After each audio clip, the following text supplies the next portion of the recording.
I would like to call to order the September 7th meeting of the Marshfield Conservation Commission.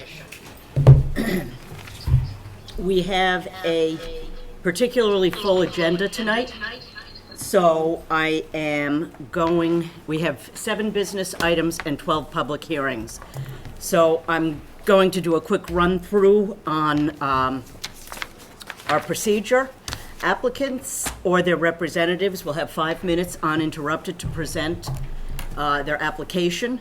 Administrator Grafton will then have 1 minute to respond with his comments, or Agent Flint.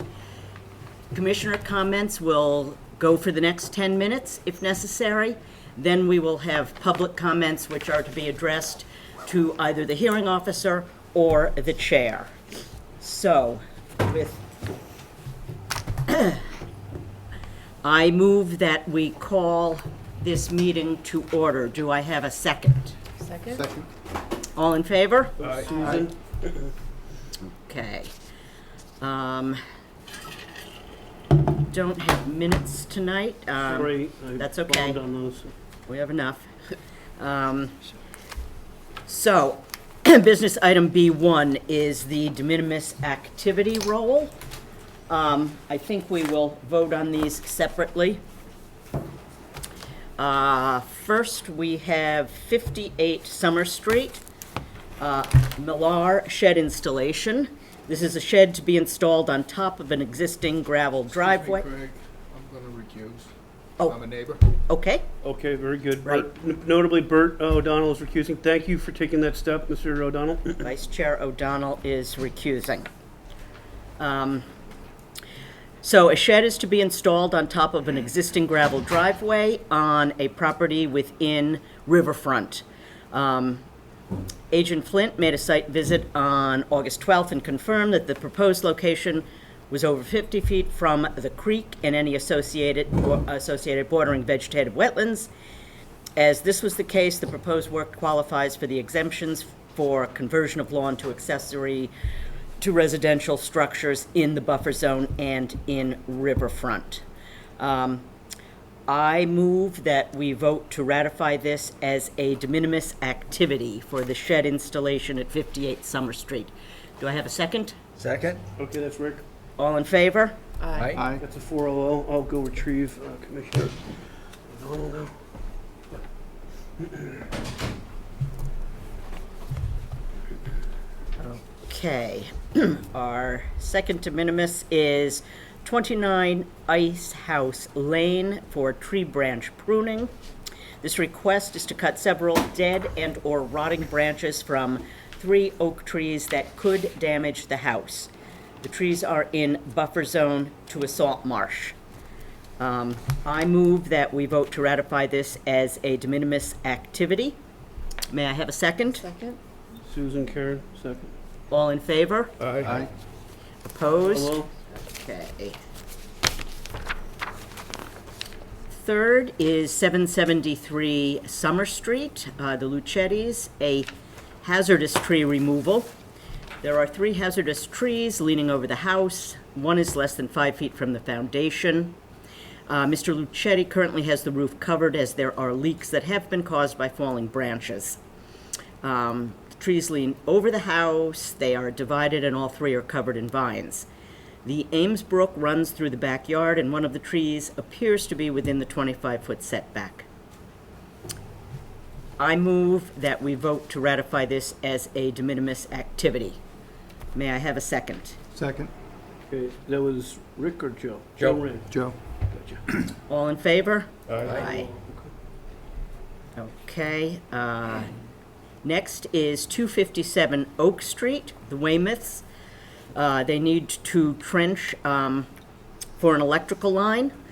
They need to dig an 18 by 18 inch, 20-foot long trench and install 2-inch PVC pipe to hold the electrical line from the telephone pole to the house.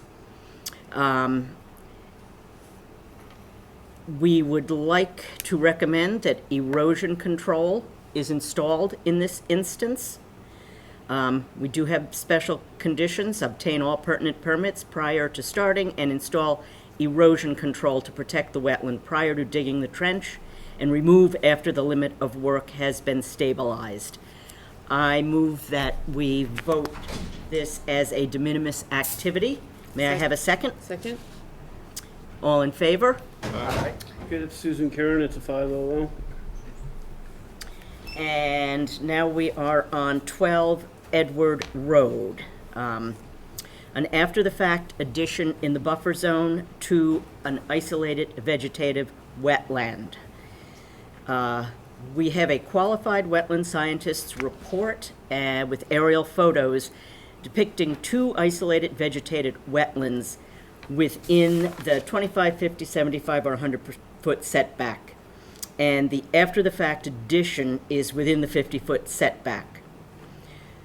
So I move that we deny this as a de minimis activity, and this will be further discussed in business session item B5. May I have a request for denial of de minimis for 12 Edward Road? I will second that. Okay, Jill Ring is seconding. All in favor? Aye. Aye. Okay, good enough, so that's a denial, and they know this is coming. Right, we will go back to that.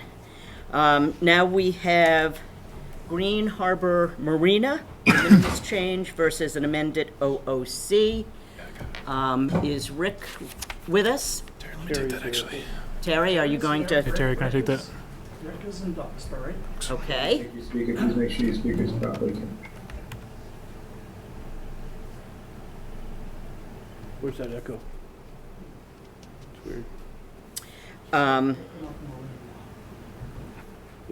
There's one person on here called Mom. I just want you to be aware of that. I don't know Okay. what that means, but last time we got ready, there was some. Yeah, I think I've seen that person before, though. But if you Yeah, no, I know, it's, have it right now, so call John and say to monitor. You know. Hi, no, this is Rick Suman. I am here. I was listening in.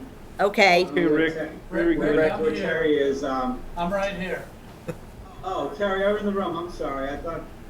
Forgive me. I thought you weren't there. I was gonna. No, I'm step here. in, but you got it. Go to Duxbury. They called you. They're looking for you. Okay, so you're going to take this one for us, Terry? Yep. Basically, what we're asking of the commission is that when the existing wooden building came down recently, an excavation began for the new steel building, which is going up.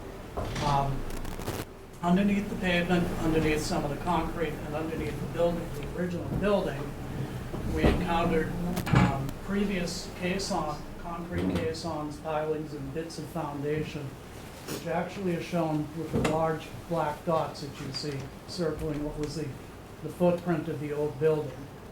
Some of the concrete caissons are rather large, and would require a tremendous amount of disturbance to remove them.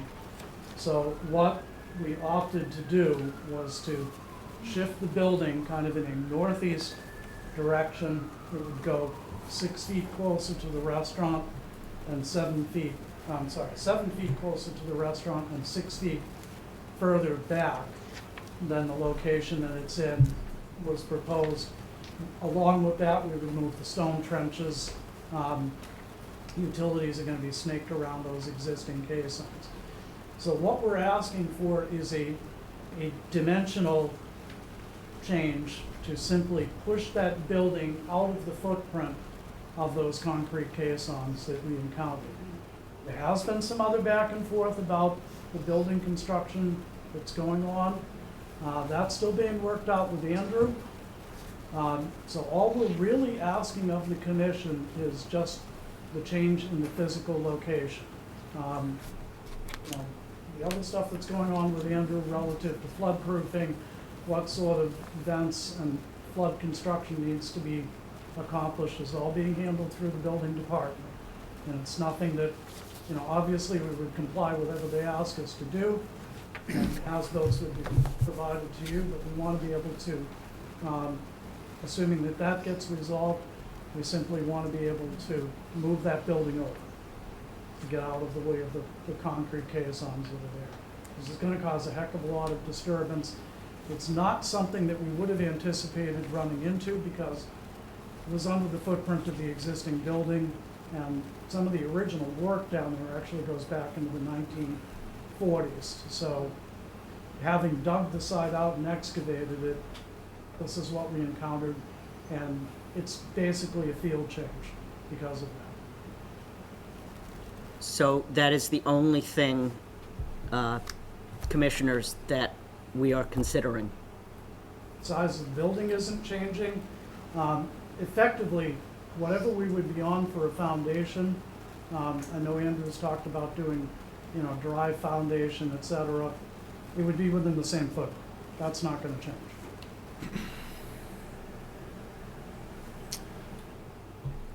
Can I make a comment here, Chair? Please do. I spoke to Rick about this earlier today too. Based on the feedback we heard from the building commissioner, it sounded like some substantial changes might be needed to the plan. I think here we're just looking at shifting the footprint, but if we see substantial changes to the foundation or subsurface, we might want to see this come back before the commission again, just to confirm the final And plans. we'd be willing, we'd accept that. If there's That's- changes demanded by the If- building if commissioner. If it's really substantial. we If would that's accept how it plays out, they Yeah. will come back. But for now, we're going to pretend we don't even know anything about. So we're tabling this then? maybe? No, we're not tabling it. We're going to treat it as if we, without regard for the building commissioner comments. Okay. Okay? So I spoke to him also, if I just might chime in a little bit, and, he also said that there might be some changes that were going to have a lot to do with elevation, and that doesn't really affect our movement in the disturbance area, but it would affect the final plan, which will affect special condition A, with regards to thou shalt not deviate unless you get written permission from the commission. And if that does change, we'll come back. So, are you withdrawing this? No, we No. we I don't we get would what we're like to doing. just I'm go confused. forward with the dimension. We are going to decide whether what is in front of us here is de minimis or requires an amended order of conditions. Gotcha. Okay? Anything that happens subsequently regarding building commission, if they need to make substantive changes, then they will be back in front of us too. We will. We're gonna have to take this step by step, but this is a small step, getting it out of those caissons. We have the building commissioner raising a hand here. Yeah, I think Oh. you should hear him, yeah. All right, so do I let him in or can you let him in, Eric? You can just start talking. Andrew, welcome. Good evening. I would just echo what the chair has said, that you should treat this as just what's in front of you and disregard what is going on right now with me in the floodplain. It's going to get, it's a larger issue. But if everything goes their way, they're going to need this to go as soon as possible. So I would recommend going forward, just like the chair suggested. Thank you. Okay, thanks for that input. Thanks, Andrew. Do any comment from commissioners? So it's moving 7 feet north, 6 feet south, just to get away from those big 7 feet, concrete 6 feet blocks. east, I guess, yeah. Slightly further into the 200-foot, but it was already in it to begin with, and it's all in disturbed area. I see no issue with it. Personally, I know how much has gone into this project, and it's come a long way. I would move that we vote to consider this de minimis. I will second that. Susan? All in favor? Aye. Aye. Thank you. Okay, that's a 5-0. Moving right along. Okay, business item 3 is the Green Terry, you're Harbor. not staying for more? Oh, Too soon. He doesn't want to I thought leave I saw yet. him running for the door. I was surprised. Okay, the Green Harbor Yacht Club has asked the commission to consider the changing of the dredge spoils disposal location from the DSA in Marshfield to the Cape Cod Bay disposal site off of Wellfleet as a de minimis activity. The orders of conditions included a special condition that the Conservation Administrator and Harbor Master be notified if a deviation in disposal location is required. Approvals from the U.S. Army Corps of Engineers and Mass DEP have been provided for this deviation. The applicant requests that this deviation not eliminate the potential use of the Marshfield DSA if for whatever reason it becomes necessary to dispose onshore as originally approved by the Commission. Thus, the offshore disposal is a minor deviation from the original permit. Does anyone have any comments on this, or? So it's just moving Yep, from here to Wellfleet. it's going offshore instead of, onshore here, so. So the commissioners know Kevin McGuire's here. He's a better, well-known dock experts and dredging experts. So if you have any questions about anything, these kind of things get attention. Here's a good time to do that. Just very quickly for the benefit of the public, this dredge material would not be suitable for Marshfield beaches. That it has not been explored. I think you would want to direct that to Kevin McGuire. Right, yes, Oh, again, exactly. Kevin McGuire. It's a little too fine. Usually for beach nourishment, you have to go to the beach, take a sample of the beach material, and see if it's compatible with the material you're going to dredge. And this material is just a little too fine. I think we've been through this before, but I just wanted to Once- get that out Once there in for a the while, I public. think, yeah. Thank you. We had dredged this thing about 10, 12 years ago, same area, Green Harbor Yacht Club, and the material was fine to go out to sea. But for some reason, this time around, they decided it wasn't.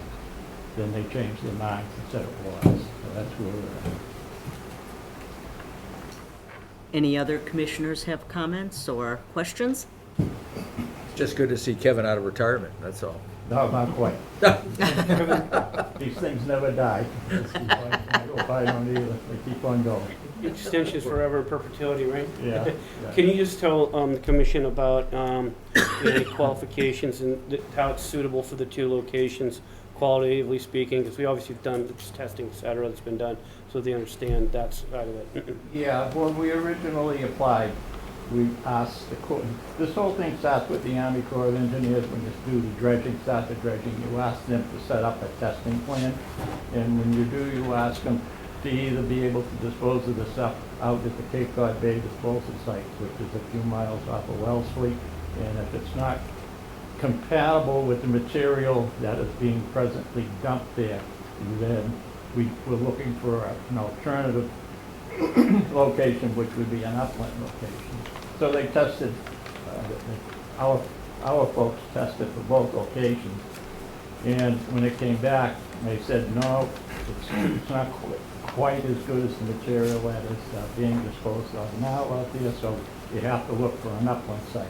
And we knew that the one in Brant Rock, which has been there since the 60s, would be available, so we applied for the permits to go to that location.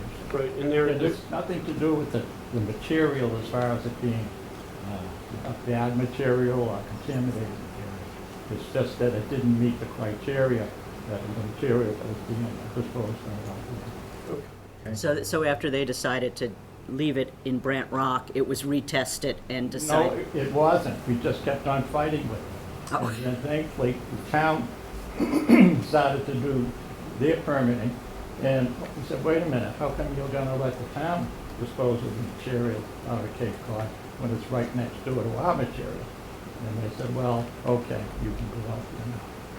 It makes no sense to me. so they now have, they're adding a location off, and they've worked with the agencies, and they've done what's required to meet the criteria for the DSA and for the Cape Cod Bay, correct? Right. Okay.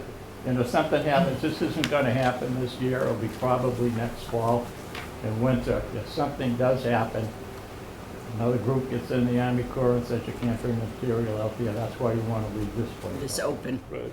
And it's a small amount of material, it's only like 3,000 pounds. Okay.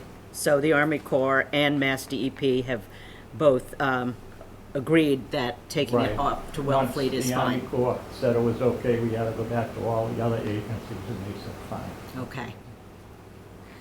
Well, if there is no further discussion, I would move that we vote this change to be a de minimis activity.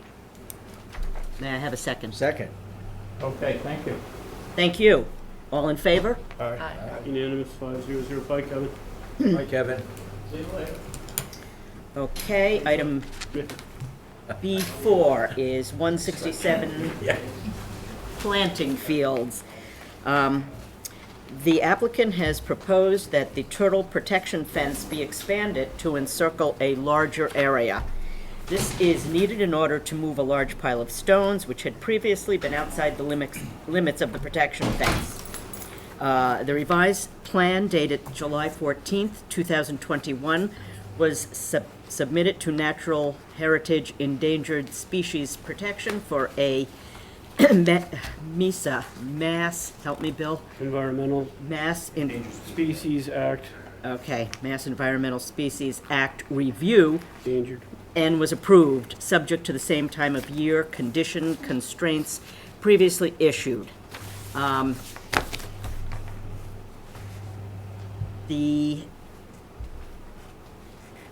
We have two different site plans in play here. We have the 7/14/2021 proposed site plan, which we did not approve, but we did approve a 5/26/2021 site plan. I would suggest that the revised turtle protection is de minimis, and that we also approve the proposed site plan that was revised on July 14th, 2021. Any comments or discussion? Nope. Then I would move that this is a de minimis activity. May I have a second? Second? Joe Ring. All in favor? Aye. And that is the end of the de minimis business. So now we are back to 12 Edward Road. Is Mr. Rhodes here, or is someone here to represent, no one out there? Okay. John Zimmer is. John Zimmer. John is here. Okay, I just want to know if anybody is there to say anything, but let me explain the situation. We had a couple of complaints from neighbors about vegetative cutting on the site, and Mr. Grafton and Mr. Flint went to the site to review the situation. There is a prior request for determination of applicability for a garage with second-story living quarters. At the time, the site was in the floodplain, and it appeared that a 100-foot setback from the isolated vegetative wetland overlapped the site, but not the limit of work. The proposed work was approved. The current addition is an after-the-fact activity, and it was permitted by the building department, but conservation was not consulted, owing to the conservation evaluation tools used by the building department staff, and the removal of the site from the floodplain, and the difficulty of locating the IVWs. Absolutely difficult. So we needed to learn the exact locations of the isolated vegetated wetlands, which I believe Mr. Zimmer has now delineated. And we have aerials. But we find that the addition in question is within the 50-foot setback. So we have denied the request previously for the de minimis activity, and we now are going to need an after-the-fact notice of intent. We will need a surveyed plan. do you have anything you would like to say, John, or? Sure. John Zimmer, South River Environmental. I was brought into the project last week, so I did not have the benefit of the history that had gone on there. I knew a little bit about it. I did go and delineate the wetlands. They're, basically at the edge of lawn. A lot of people have been to the site. It's, basically at the tree line. There's another smaller isolated wetland that's a little bit closer to the proposed, I think it's an addition, that's already started to be excavated. I guess a point of, or a question on just how you guys administer things. With an existing structure and foundation on the property, are you still adhering to a 50-foot no disturbance when the bylaw says it should be a 25, based on the presence of an existing structure and the fact that it's basically disturbed, right up to the tree line? I know previously, there was some discussion as to, if it's not disturbed within that 50 or 75-foot buffer, then it may be treated differently as if it, was existing disturbance up to that point. I don't disagree that it needs a filing and it needs a site plan, but, just for kind of a point of clarification as to how you administer it. So there would be the age of the house typically. If it's 2002 or prior, the 25 would apply. Well, we have aerials going back to the 1990s that indicate cutting occurred. So presumably the original house was prior to 2002. So you're right, that would be Something to consider? the 25. Anybody want to chime in on that, or? Yeah, just going out on a limb, I believe it's permittable.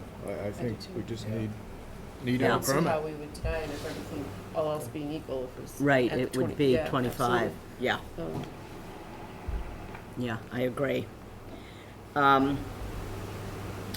So the question is in front of us is to vote to require the submittal of an after-the-fact notice of intent and to leave the cease and desist in effect until the orders of conditions is issued and the D1 special conditions are satisfied. You do have the option of considering the RDA. John just introduced some complexity to it that should be factored into the thinking of the full commission. The line item says conservation permit, living you flexibility. So I am inclined to think that NOI is the right thing because it's a surveyed plan. The surveyed plan would also help dispel the complaints about fill, which they're insisting in their statements that happened really recently. And I'm not seeing that. There's historical aerials, or sorry about that, contours, elevation, but the source is not current, so there's no way to really dispel that complaint about fill. It looks to me like from the aerials that this happened prior, but they're all three adamantly stating it, and I've got the written documents. Any questions? Two quick points, Bill. Yeah, Bert. This last one, the building department issued the permit Right. without notifying conservation. Mhm. But the prior RDA, we Right. did review that, right? So we missed the wetland at that time? No, we didn't. What happened was it was in the flood zone in the 2016 FEMA firm, and there was a well. We called it out. Rick was actually the hearing officer, and at the time, because we didn't know exactly where it was in the middle of the adjacent property, we didn't have a wetland delineation. We assumed it was beyond the 100. Didn't have them go out there and do the delineation. They were already in the floodplain that was adequate to run the RDA. So they were given a determination of applicability for the garage and the living space above. Subsequent to that, I'll just continue if you don't mind real quick. A walkway was put in that was never permitted. A paved area was put in that was never permitted, and I got 3 complaints, which I think could get dispelled with the surveyed plan. If it were me and I was a sitting commissioner, I'd probably go with an after-the-fact RDA, but require a surveyed plan. That's probably what I would ask for if I was a commissioner on this one. It would dispel it. We don't need the tightness of the lien on the property with the recorded orders and so on. I think these people have been extremely cooperative. I was talking to the guy half an hour after I was there. He's been down to a meeting with me for over an hour with his consultant. They've been proactive, so I think some flexibility is within the reach of the commission. Well, I think a surveyed plan would definitely benefit the property owner and the commission and make things more clear going forward. Can we do an RDA with a conditioned survey plan? We've done it, and Not and for the a while. commission has discretionary authority now. You can always have anything it said, run through the lawyers, run through the state, run through the court system, and that happens everywhere, it just does. There's always somewhere to appeal, but we've done it before. Yeah, I'll give you that the checklist doesn't state it, but unless somebody calls it out, then that's what we're gonna be doing. If it gets called out, then I would revoke on this, and I would immediately move to the NOI, and no longer do you need to show that flexibility that the commission has. So hopefully there'll be cooperation on all fronts. They give you the RDA, less onerous type of permit. You can go down to 25 based upon the log sheet we just have, but we have tons of unpermitted activities, and we do need to dispel the complaints, because we have 3 residents who are valid until proven otherwise. You know what I mean? We have to look into it. And I sort of am inclined to say, but I'm not an expert on this, it doesn't look too good for the complaints right now. This probably happened previously. Yeah. But I'd like to know. But the difference between an RDA condition with a survey plan and a full NOI is just the butters? Well, it's gonna be a butters versus notification in the paper. That's one thing. Yeah. 2, on the back end, you have a recorded order of conditions, which now puts a lien on the property. It leads to a certificate of compliance. We already see what we've got. It's paved area, we got a walk, we got a surveyed plan that does the job, really. It's those contour elevations that we're gonna pick up with the new revised conservation permit. It's spelled out crystal clear, and it was posted by August 4th on the website. So they'll give us contoured elevations on a surveyed plan.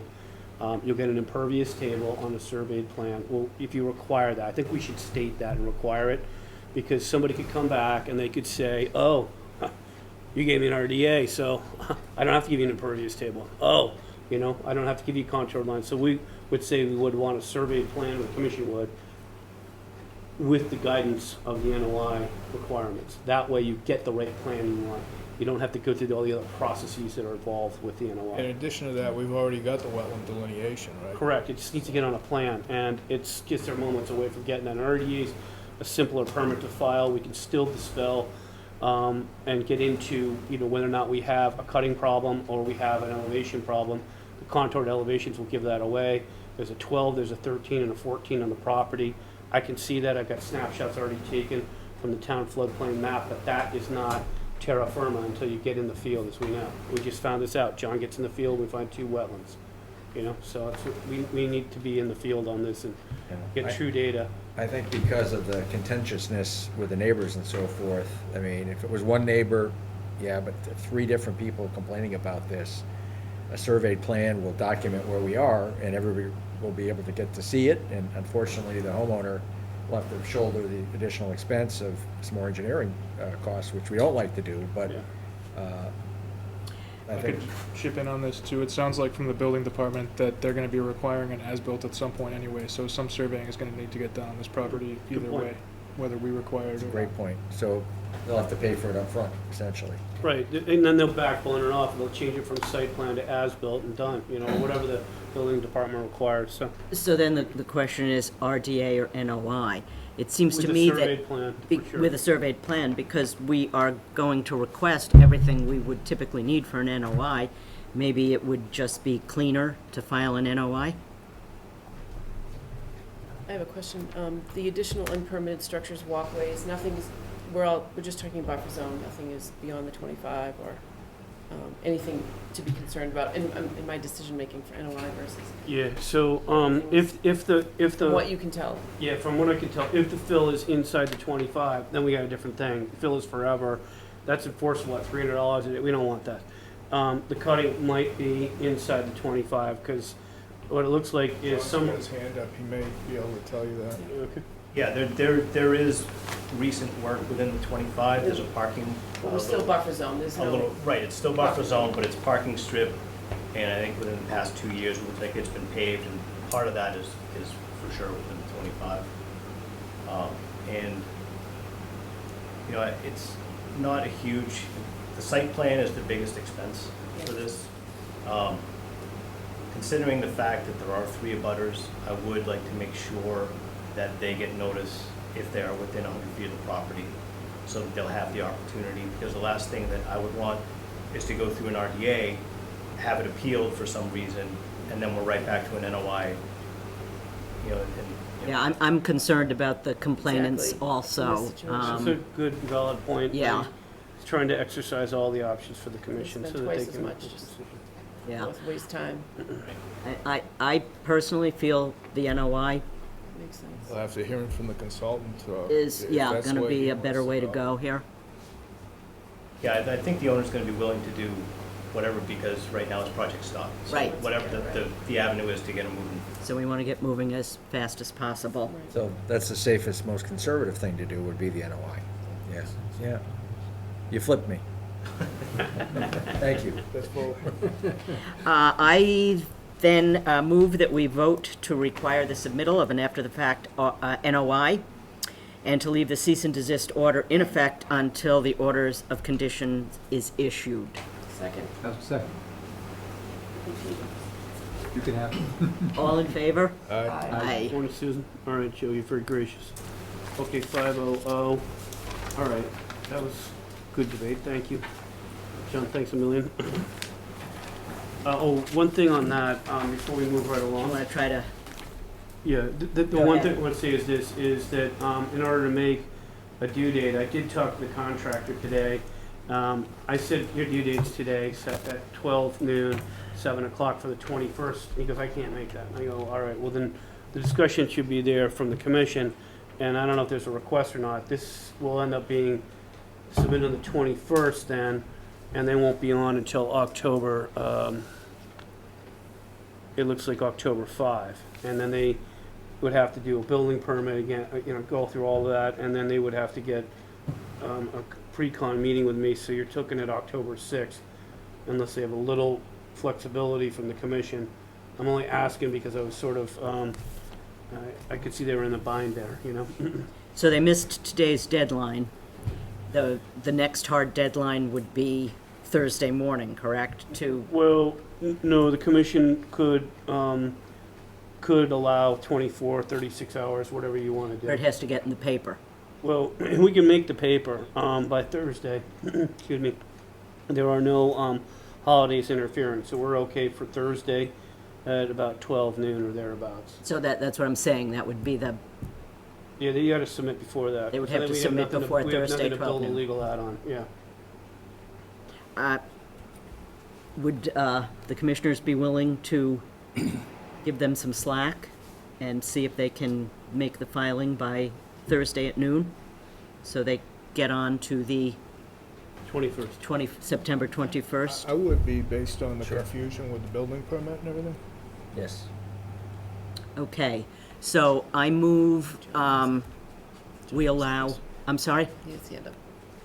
I just had a question on that. There's no way that they're gonna be able to get the survey done and a site plan ready to go by Thursday. Well, do we need the, I mean, could the site plan, could we use the site plan that's in the de minimis request to get the application in and then follow that up with the full survey The plan? commission does not make a habit of that. That's not their habit, you know? So, there is a plan that could be submitted, and under additional information request, I could require the full surveyed plan. That would be due 12 noon on the 14th. So this way it makes the deadline, get submitted with your extension. I don't like doing this at all, but this has been a terrible squeeze for them. First, we didn't catch it in the building department, no issue there, and they did everything they could. Isolated vegetated wetlands are a very difficult creature to find. And then, in addition to that, you know, we've got the complaint component of this, and they've been trying to help. So I think the commission's okay to give them the time they need to get submitted. And I'm gonna hit this thing very hard, and all the wrinkles will be ironed out of it very quickly. And there may be an additional information request that's due on the 14th at 12 noon. Whatever isn't right. does anyone object to using our discretion to let them I'm good with that. File and- What Bill suggested. and But I'm move not, along. these are rare and unusual circumstances. It's like a perfect storm, and if they were fighting us, and I wouldn't even consider this, you know, if they just had so many things that weren't really going their way on this, and they've tried to cooperate. So I think the commission wants to show mercy in its decision-making, and so, you know, it's just something to consider. Well, Cooperative applicant is a favorable thing. right. That's actually probably one of the best statements I've heard, and a great outcome, too, that we want. So I chair next year. make a motion that we are going to, at our discretion, allow this applicant until noon on Thursday to file in order to be heard again on September 21st. May I have a second? Second? All in favor? Aye. Aye. So Joe Ring, 500. Okay, John, can you convey that? And those headlines don't move. That's it. That's all they're getting. All right, item B6, John Sherman Estates. Review and ratify punch list, items for request to comply through planning board. I'm sure everyone has seen the pictures of what's going on the John Sherman Estates, and we have all kinds of erosion and silt and trucks coming the wrong way. It's a mess, and we don't seem to be getting anywhere here. Right. So Bill wants to work, Bill and I to work with planning, because planning is also trying to close this out. And we want to just get a punch list between planning and conservation. And, Present it to the planning board, you know? yeah, Because they have a huge bond that they can work with. The discussion's been there, but the decision hasn't been made. So without formality, it's just gonna be a discussion. And what I was told was that they, and the chair too, and I think Art and I also spoke to Greg early on in this, and I forgot, Susan, if I brought you in, because you've been heavily involved in this also. And you guys all were out there freezing in February, right? So we all know what's going on. We want this done. And Andrew Stewart's been out there too, the building commissioner, okay, dealing with the zoning enforcement and trying to make peace and get it done. So if conservation and planning overlap on where we can work together, drainage, road-oriented stuff, even plantings that are oriented towards that, like in that center cul-de-sac that was loaded with water, that drainage needs to work, the plants need to be set on the fringes of the property, the plants need to be set, and that can be tied in. So the idea was to create a letter with the chair, that the chair, through the commission, allows for that overlap. I'm gonna give them the spreadsheets I've been giving them and the front document, but we'll target, you know, the drainage and the road and the plantings oriented towards that. Not the native plantings, but that. And then we also have the signage, which I don't know if they can use or not, because their guidance from town council was primarily road and drainage oriented, that they could use it. So I don't know if the signage will overlap or not, but at least we can find ways to work together other ways as well. okay. It would be nice to get this taken care of and cleaned Oh, up, for because when sure. I saw the pictures, I thought I was looking at Hurricane Ida pictures. Yeah, I know. Yeah, it was horrible. It's really bad. it's a mess. So the people that are building there must be upset, as are the neighbors, right? The neighbors are upset, Yeah. yeah. Well, I think it's important to point out is this was going on before this. I mean, because that was an unusual event. We had 4 inches of rain in 6 hours. Yeah. You know, I don't recall that ever, you know, so there's a lot of places around town that look like hell after that. Yeah. But other than that, I agree. It needs to move forward. It's been a problem for a long time. Sometimes taking the pictures in an extreme event, and that's where Bert's saying, it can kind of jade you, but we have so much history behind this, it's unbelievable. Seen it bad. I mean, it's just crazy the Right. amount of hours I put in. I've kept the other guy because we got to get something else done, you know Yeah. what I mean? And we just spin the circle. Well, it's just I'm over it, you know. And going forward, 4 inches of rain in 6 hours may become less unusual. So I think I think this is a Right, really that's a good good point. illustration of Really good why point. these problems we need to get in front of them and get them cleaned up. I want to say this right now, and Joe, town council told me a couple years back, he said, you need to use bonds on these subdivisions. And this is why, because we would be going after all of our stuff and explain very clearly, you will not be exiting until you get this done, you know? And then we'd have a conversation with town council, see if we could use the funds to pay for the repairs or whatever. Joe, you were saying something? What other options do we have? Because all of us have spent a significant amount of time going out and have repeatedly seen this and talked with the owners about the property, and we've received numerous assurances it would be promptly addressed. And it's hard to imagine from what I'm seeing that much of anything has been done. So my interpretation is disingenuous statements from the owner.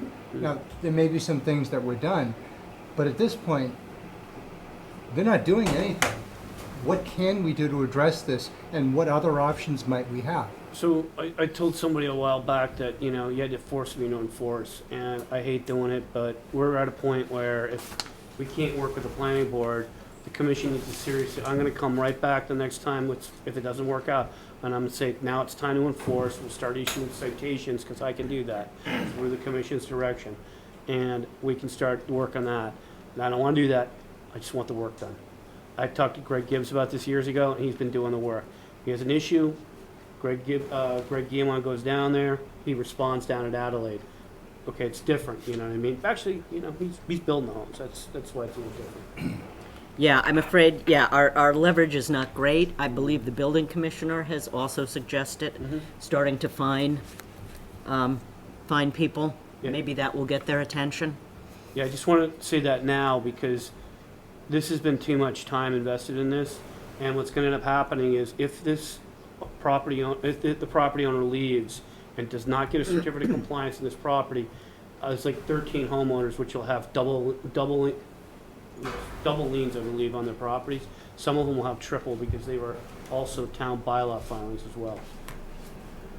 And, you know, that's kind of a big burden, Yeah, you know? yeah.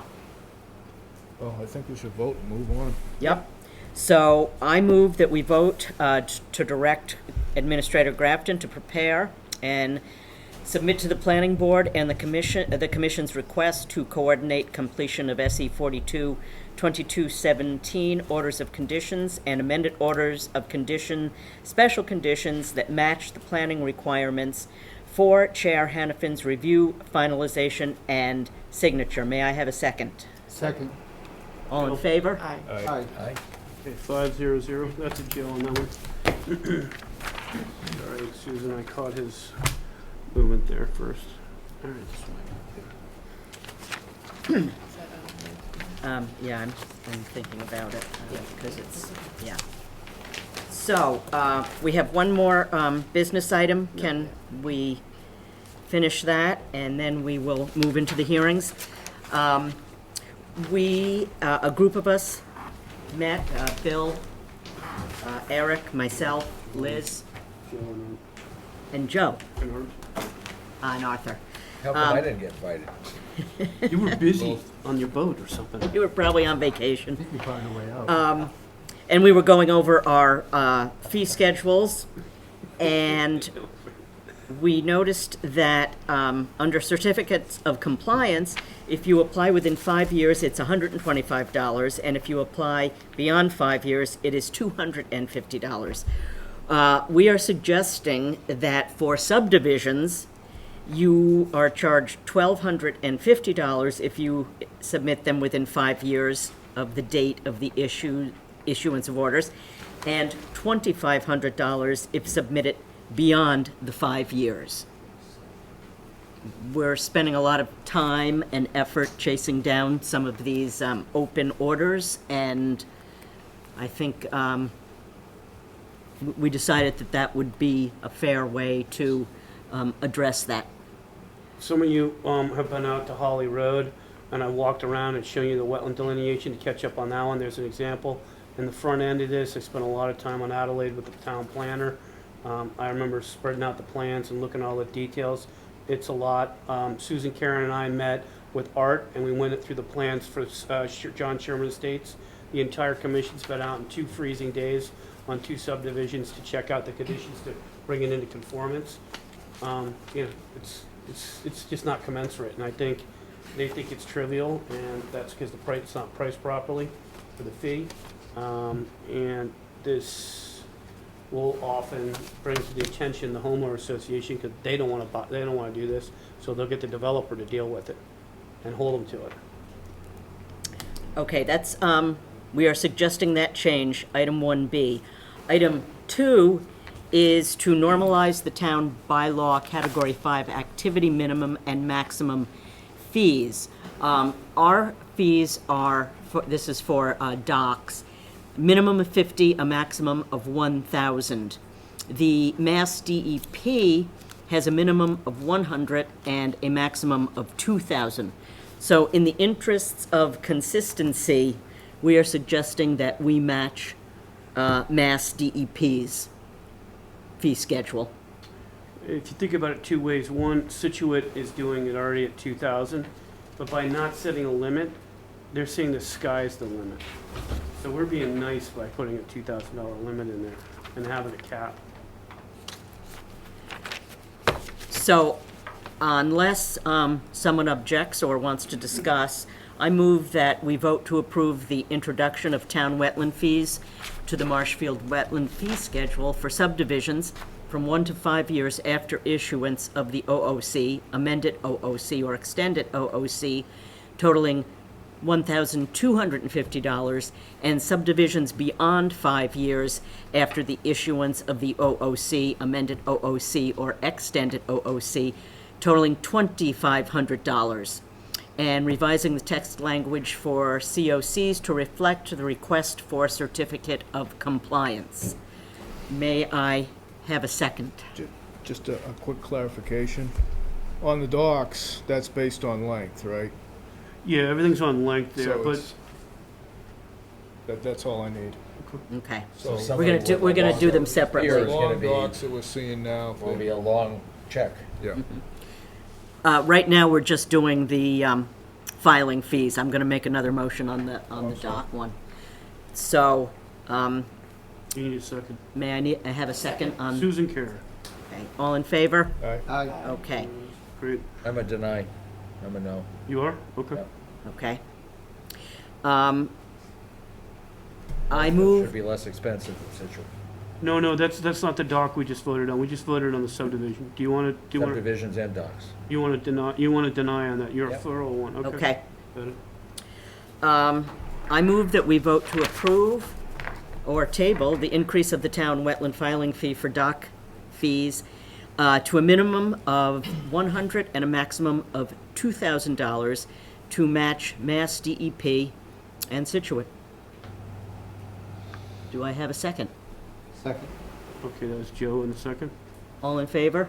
Aye. Aye. Any Opposed? nays? Okay, Rick's a nay. Okay. Okay. That's a 4-1-0 that carries, and the other one carries. Okay. Very good. We have one continuation tonight. That is 62 Marginal Road, the dock system. That is, we need to vote to continue, I move that we vote to continue to 9/21/21 public meeting as per the written request of the applicant's representative. May I have a second? Second? It's Rick. All in favor? Aye. Okay. We got a new package on that, right, Bill? And we have some work to do. We have a With legal. Yeah, we had there was a conflict with Adam tonight, and then in addition, they had a healthy additional information request to deal with as well. We need to get the building commissioner's comments engaged, and they need to get a full new set of comments from the harbor master. We just received DMF tonight, and they're basically saying that this new platform is going to be more damage in the salt marsh than if they, because it's 2 parts, and then the rest of you walk on it. Let's, Yeah. Yeah. yeah, we have work to do. Sorry, Yeah. Chair Hannafin, my bad. Don't let that happen to me. I would like to suggest that I change the order slightly here of the public hearings. And we go to the Smiths at 82 Genevieve Lane first. All right, so we're gonna change of order here. Yes. Page Changes to order. I will read. Add. Okay. This is a new hearing.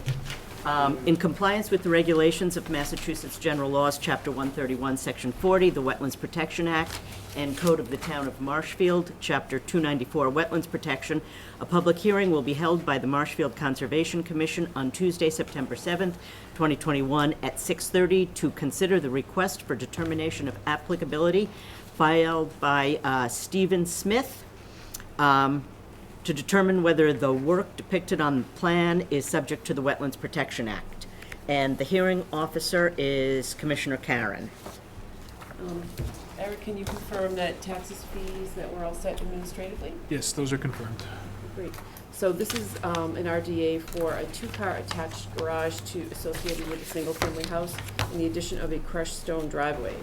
There are no resource areas, but is within buffer zone to bordering vegetated wetland.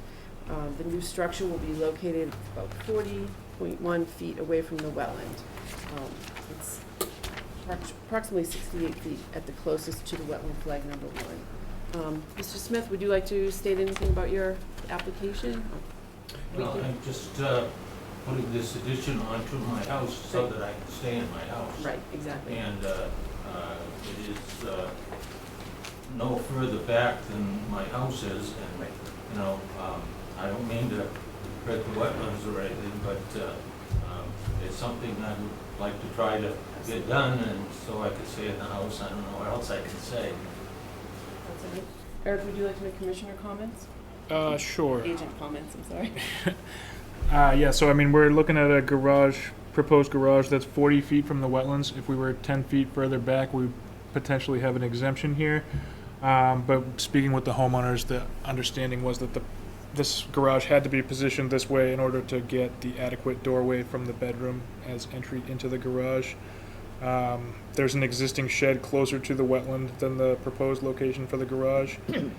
The driveway was something that we discussed when we were on site. It was something they weren't aware initially they would need to get permitted through us. And once they informed me of that, I figured it would be good to try and have them bring this forward now, so all the work is up front with the commission beforehand. Mr. Smith suggested a crushed rock driveway, so we're looking at a pervious surface that's outside of the 50-foot setback to the wetland. And aside from that, I don't think there's much room for mitigation on the property. We have conservation markers along the back from a previous permit, and I think maybe conditioning erosion control up gradient of the wetland during the construction of the garage would be adequate protection for the resource area. Eric, do you have any commissioner comments about this? No? Anybody from the audience here to? Okay. All right. Well. One more quick thing. This is procedural. Could you just state your name and address for the record? Yep, Stephen B. Smith, 82 Genevieve Lane. Got it. In the Green Harbor section of Marshfield. Well done. Yeah, good. Is that That's A-OK, Roger Wilco. Yeah. okay? Yeah. Okay, that's it. Thank you. Seeing no comment from the commission or the public, I'd like to make a motion that we approve this with a +5 determination from the bylaw and a -3 with special conditions that I'll ask Eric to read before we take a second and vote. Sure. So I would say install erosion control upgrading of the wetland prior to starting the work. Ensure best management practices, NFIP, FEMA regulation, and building code are followed. Obtain all subsequent permits, including zoning board of appeals and building permits, and see the conservation administrator or agent for guidance on conservation permits for work beyond the approved work activities. Do I have a second? Second. All in favor? Aye. You're all set. Okay, have a nice night. Yeah, you're Done. and I will work up a permit for Thank you you. very much. Yeah. Thank you, Mr. Smith. Okay, back to the agenda as ordered. 17 Water Street, vegetative management. And this is a continued hearing, and the hearing officer is Vice Chair O'Donnell. Okay, it's continued, so we're all set on abutters and taxes and the EP number, right? All set, yeah. John, you gonna present? Good evening, John Zimmer with South River Environmental. This is actually the first hearing that we've had. I think we originally opened it and continued it. So I'll just give a kind of quick description as to what the Hunts are looking to do. They own a property that abuts the Green Harbor River over in the Bluefish Cove section of town. What they are proposing to do is to do some invasive species control. They have an existing property. There's several coastal resource areas, including coastal dune, 100-foot buffer zone to salt marsh, land subject to coastal storm flowage. Behind the house, they have some bayberry, some other native species that it's getting overrun with Asiatic bittersweet.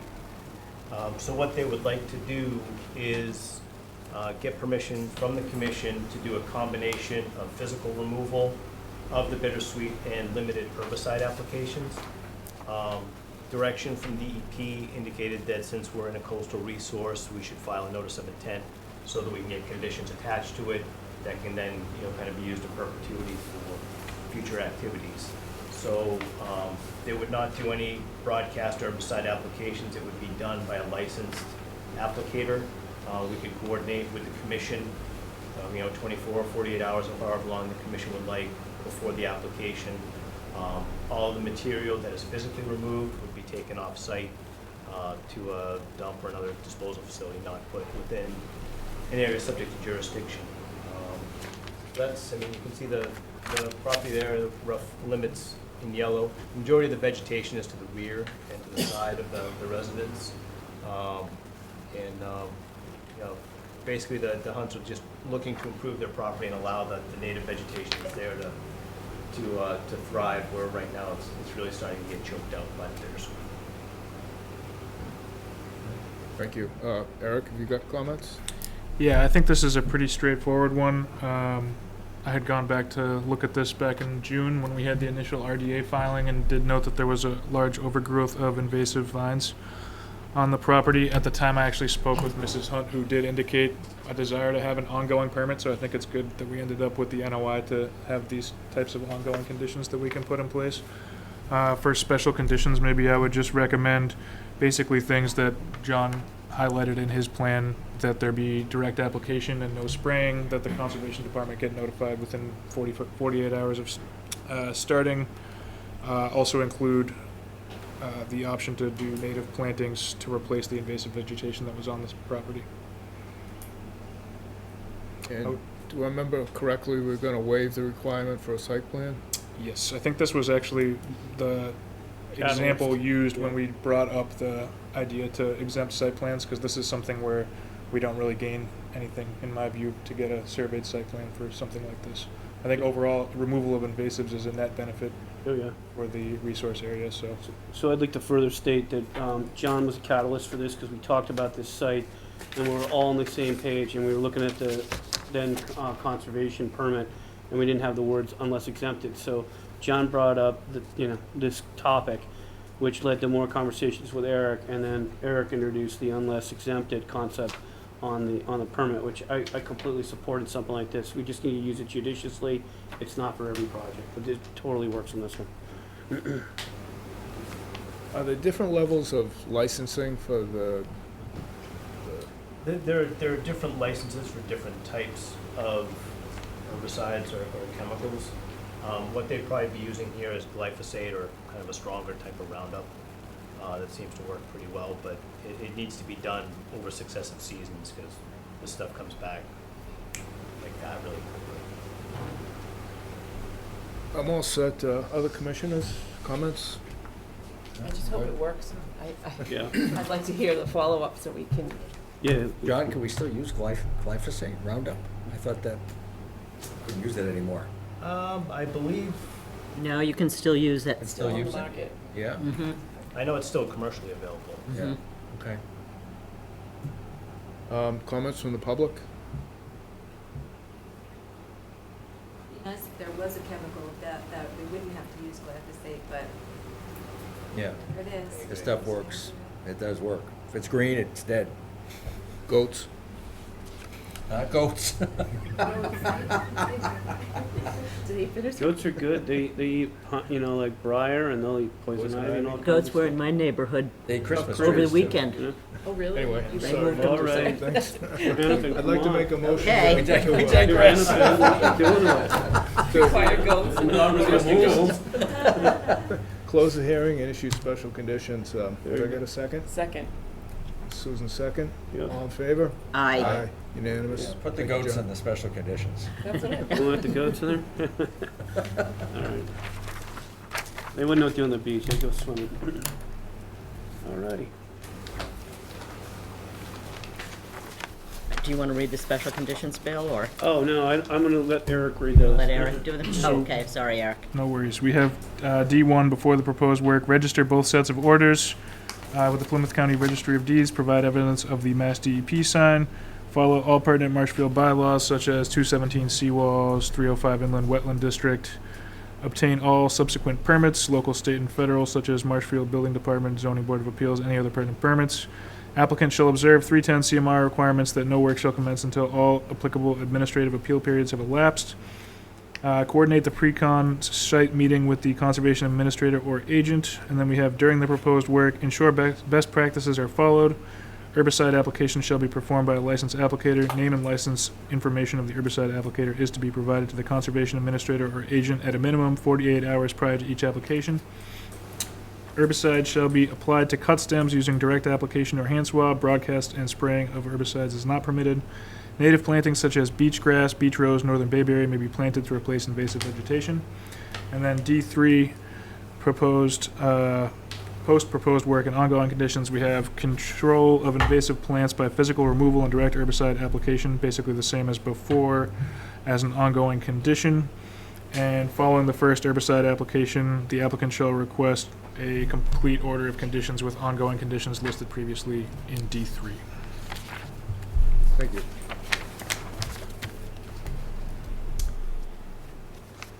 Okay. On to 38 Hunter Drive. This is a continued hearing, and the hearing officer is Commissioner Carberry. Okay. Thank you, Madam Chairman. Okay, NOI continued from August 17th. Thank you for letting me go on my vacation and having this moved till tonight. Appreciate that. So this is a dock project, pier and float on the in Green Harbor. Am I in the right dock? Yeah, I'm in the right dock. Green Harbor, North River. I'm sorry, North River. I was just in Green Harbor. For Patricia Jackson. And Caroline, you're going to present the project to us? Sure. For the record, my name is Caroline Reese from Cavanero Consulting. Thank you. Welcome. As Rick mentioned, this is, do you have this, or can I put this on the board? I think we have it somewhere in the Put this Google. up here if you If we have Okay, to dig it go out of ahead. Google, we'll get it. Sure. This is about a 6.4 acre lot. It abuts the North River to the north, 38 Hunter Drive to the south, and private residential properties to the east and west. Resource areas include the riverfront associated with the North River. I can kind of point here, though I can't see. You can Salt see it on the marsh. screen up Oh, here, great, too. there it is. Salt marsh is that thick dashed line. My eyes are bad. Right beyond the blue line, kind of maybe halfway up the picture, is the edge of the salt marsh, right at where the dock begins, basically, just dock extends before. And also, I want to note that hatched triangular area on the east side of the property, as shown. That is, I gotta read this, the National Heritage and Endangered Species Program, estimated habitat of rare wildlife and rare species area. So, in siting the dock, we certainly want to avoid that area, that triangular area. And we want to minimize impact to the salt marsh, avoid that kind of crag on the northwest corner of the lot, and minimize the amount of vegetation that would have to be removed. And if you can see, the beginning of the dock, has an area of vegetation removal, but that extends into, there's a grassy path that's kind of engraved. You can see the tree line. There's heavy vegetation going down the property on the east and west, and there's a existing grassy path that basically leads to where we're proposing to enter the dock. Some vegetation has to be removed there, and that's about 200 square feet. So, so far we've gotten, I'll go back, an NRC approval in June. North River Commission has approved it. We got a letter of approval dated June 29th. The project was presented to the Zoning Board of Appeals. John Kavanaugh presented it in early August, 8th, and they voted to approve a special permit and variance for the work as required. And most recently, we had a dock walk on August 25th. In the latest plan, which you see here, there were a couple minor changes that reflect comments from the dock walk.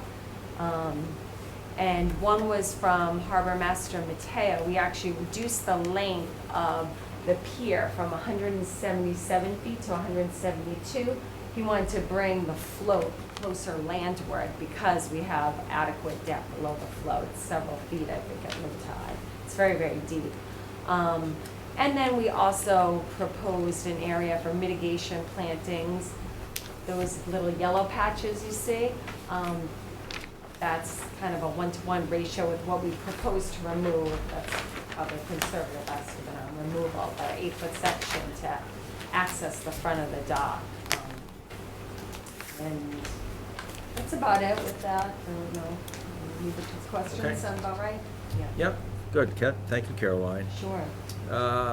Conservation agent, who wants to I can take it. share comments? Yeah, Bill? no worries. So we've talked about a few things. This is a massive property. It's got 6.4 acres. So as soon as you approve a line, you approve a line for the property. So we need to hash out the lion's share of the property upgrading from the salt marsh. Eric and I have no issues with the salt marsh delineation. We're accepting the riverfront, which says 4.0. It's an estimated. I want to bring that to your attention. And the question is whether or not that meets our criteria for tidal rivers. So we want to make sure that we get that in the future according to the Chapter 505 elevation requirements and the proper datum. When Eric and I walked the property, we met Mrs. Jackson, and on the, I'm not seeing the north arrow right now, the upside, yeah. Yeah, right up where Eric's There it up is. there. Okay, now I see it. So that Below would your be, chin, Bill. that would be the west side, okay? We walked along there, and Mrs. Jackson said they had a tree farm there for a while, and there were a lot of spruces that fell over, some she cut, etc. And the area's gotten overgrown by all kinds of vines, etc. However, if you look just up gradient of SM1 and SM3, there's hydric plants in there. Maybe you could circle it a little bit, Eric, right about there. Around over. And we found a sizable isolated vegetative wetland there. On John Zimmer's wetland summary report, he has shown SM1 or WF1 through WF6, and I think they could be revisited. Not a lot, but a little. Just, you know me. And then upgrading of, say, I don't know, somewhere between that. Is that 3 and 4 there? John had on his wetland summary another wetland that he had not delineated, and it was my concern that other parts of the property also might have similar wetlands, because the neighboring lot has got a lengthy history, which I won't deliberate on too much. And although it's mowed, it has bihydric soils, a wetland right in the middle of it, and it's being mowed, and we're probably gonna have to deal with that at some point in time. So this property also has had some alteration. A isolated vegetative wetland has survived that. On the other side, where it's not so much cut, there's been 2 wetlands found by John Zimmer, and there might be others. So I would propose that the tree line be shown on the property and everything hashed out, and say that that is not being accepted for the wetland line, but the salt marsh is, which is sufficient to get the job done for this particular project and the riverfront, and also accept, I think I said it was okay, which version of, did they use the 2021 floodplain? I don't recall that. 2016. Yeah, that needs to get fixed, Caroline. We need to use the 2021, because you're gonna get a revised plan, I Yeah. think, from the commission. So I'd get noting on that. Now, the locus is the place I would suggest the commission, do we see that, Eric? It's gonna be up. I would say, and then to the side, I think you know where it is, it's still right there, yeah. I believe it's, push it this way. The locus should be in, I believe in that corner there it is. I think this locus would allow you to show the tree line, the hashed area, which is not accepted, the salt marsh, which is accepted, the new flood zone, 2021, which would be accepted, and the riverfront as per the estimated 4.0, and also maybe the house. And then with a note saying none of the hashed areas are approved, only the salt marsh, only the riverfront, only the land subject to storm flowage. That way, if somebody else comes in, not like Mrs. Jackson who loves trees, and they do what they did at 1332 and annihilate the entire property, they'll know that they needed to get a permit from us and that a delineation was required. So you will provide protection rather than going with conservation markers, etc., which would be burdensome for a set of docks, or a dock like this. So those are some of the thoughts I had. We've got some commissioner comments from, or actually comments from the harbor master. He suggested this be moved back 5 feet to be less of a public navigation issue. And we all agree there's plenty of water underneath when that happens. If you look carefully, if it pulls back 5 feet, it's still got a minimum of 3, probably more like 4 or 5. So it's fine to do that, and that's going to be a betterment right there. Harbor master would also like shellfish mitigation for loss of habitat. And to this date, to this very moment, we do not have the total square footage, although we've asked for it. So we will need that. And yes, we could calculate the pier by its dimensions, its ramp, and the float, but that's not the job of the commission. So we need that, so we can calculate it. And the harbor master's formula is $3.22 per square foot, which was factored out after a lengthy scientific field visit at Tweed over on Summer Street. So that's the one we've been using for the last 2 years. And that needs to be factored in also. Let's see what else. The building commissioner also had comments, many of them very instructive, and they're needed. But one of them presents a dilemma, shall we say. He has safety concerns that he has to abide by under his standards. And the commission also has got its own regulations. And then the small dock and pier guide is a third thing. So the building commissioner, Andrew Stewart, has suggested a 1/2 inch gaps between the plankings. The small dock and guide says 3/4, but the commission has regulations at 1 inch. I think you have to stick with your regulations, but we got to get to the bottom of this and figure out a solution. In talking to DEP, they said you could consider flow through, which tends to be more money, but it might solve the problem for safety and getting that cumulative light that we're trying to get through. And the argument that the building commissioner, I'll see if I can do a good job of it, is he cited the DMF reference, which was the orientation and the height of the dock are the primary variables to protect the salt marsh. Probably true. But in our world, we have cumulative. And cumulative means those gaps. The bigger those gaps are, the more sunlight getting through collectively. And with time, that wood will swell, and it'll go from 1 inch down to maybe 3 inches with swelling. If it's a 1/2 inch, it's going to be down to 1/4 inch. If it's 3/4 inch, it's probably going to be down to 1/2 inch at some point. So we're just going to need to work that through. So where they're all, we can't necessarily change the standards because you've got the regs. So we have to use the 1 inch. And the North River also Commission also uses 1 inch. So that's something we'll just have to talk to them about and figure out what solution we're going to come to. Not everything is going to be completely copacetic. It's just, we've got to get to that point. So you need to be aware of that. And he can deny for the building permit or the floodplain permit if he wants. With regards to that, that's his option. So the commission just has to use the regulation that is available to it. It's the way that is. All right, what have I missed? Bill, can I comment? 1 second. Sure. Not yet, we're not there yet.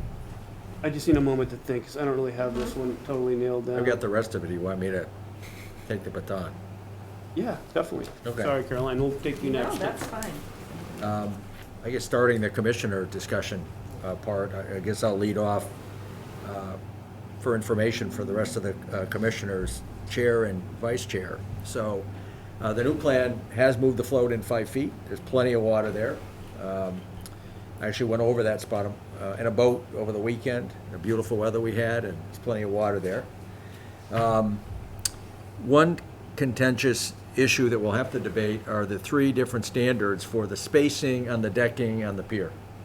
So we've been going an inch. You know, you want it as big as possible so light goes through, but not so big that it's unsafe. DEP wants 3/4. Chapter 501 and North River Commission wants 1 inch. And the building commissioner wants a 1/2 inch. So it's unfortunate when you get 3 different sets of regulations. We've been going by 1 inch, and that's probably what I'm going to recommend we do. You know, go big or go home. All right, it's better for the marsh. So we have to debate that. Another issue is the bottom of the stringers to the width of the pier needs to be a minimum of a 1-to-1 or 1-to-1.25 ratio. And we have 5 feet that's less than that, that is around 4.2 feet. So it's a little short, but that's right at the beginning of the ramp where you go up to the pier where the steps are. 40 feet, so that 5 feet of the 172 length pier is 2.9%, right? So it really is a small amount. Is it going to make that much of a difference? Probably not, but it doesn't meet the letter of the exact standard. The balance of the rest of the length is 6.4 up to 8, and so we have to debate that, and we could, as a commission, decide to do a little extra mitigation, plant a little, add a little more square footage, and do a little more planting there as a suggestion. Number 3, the 200 square feet of small trees and brush, bamble and briar and other stuff that's kind of in the way that needs to be taken out to make this workable, so Mrs. Jackson can get, and her grandchildren can get down to the pier. We talked about a mitigation plan at the site visit that we had back on 8/17, and I think I'm going to propose that we probably have a qualified wetland scientist actually determine what the plants are, show them on the plan, size and type of plants, and have that done by a qualified wetland scientist. And one proposal I would also make may be if that new disturbed area is going to be 200 square feet, maybe to accommodate the 5 feet of the pier being too low, maybe we'll ask for another 5 times 4, 20 square feet. So it would be 220 square feet to mitigate 1-to-1 as a talking point or discussion point. 4th item I have is shellfish mitigation. We have to get the square footage of the pier ramp and float, and then multiply that times $3.22 for the Harbor Master Shellfish Fund. So we just need that square footage, on the plan. And I think the last item is some indication, some documentation about assuming Harbor Mooring wins the bid and gets the job. They do a great job, by the way. Not that I'm advocating for any company versus another, but Keith is here and he's smiling. We'd like to see maybe some sort of a construction plan, because this is a major project. How is the contractor going to move over the marsh to minimize the destruction? Yeah, drive those piles. Yeah. Drive piles and that sort of thing. And then I think, Bill brought up some points about trying to protect the resource areas on that big 6-acre plus parcel with tree line, wetland line, flood zone, riverfront areas marked. So I know that's a whole bunch of stuff to talk about.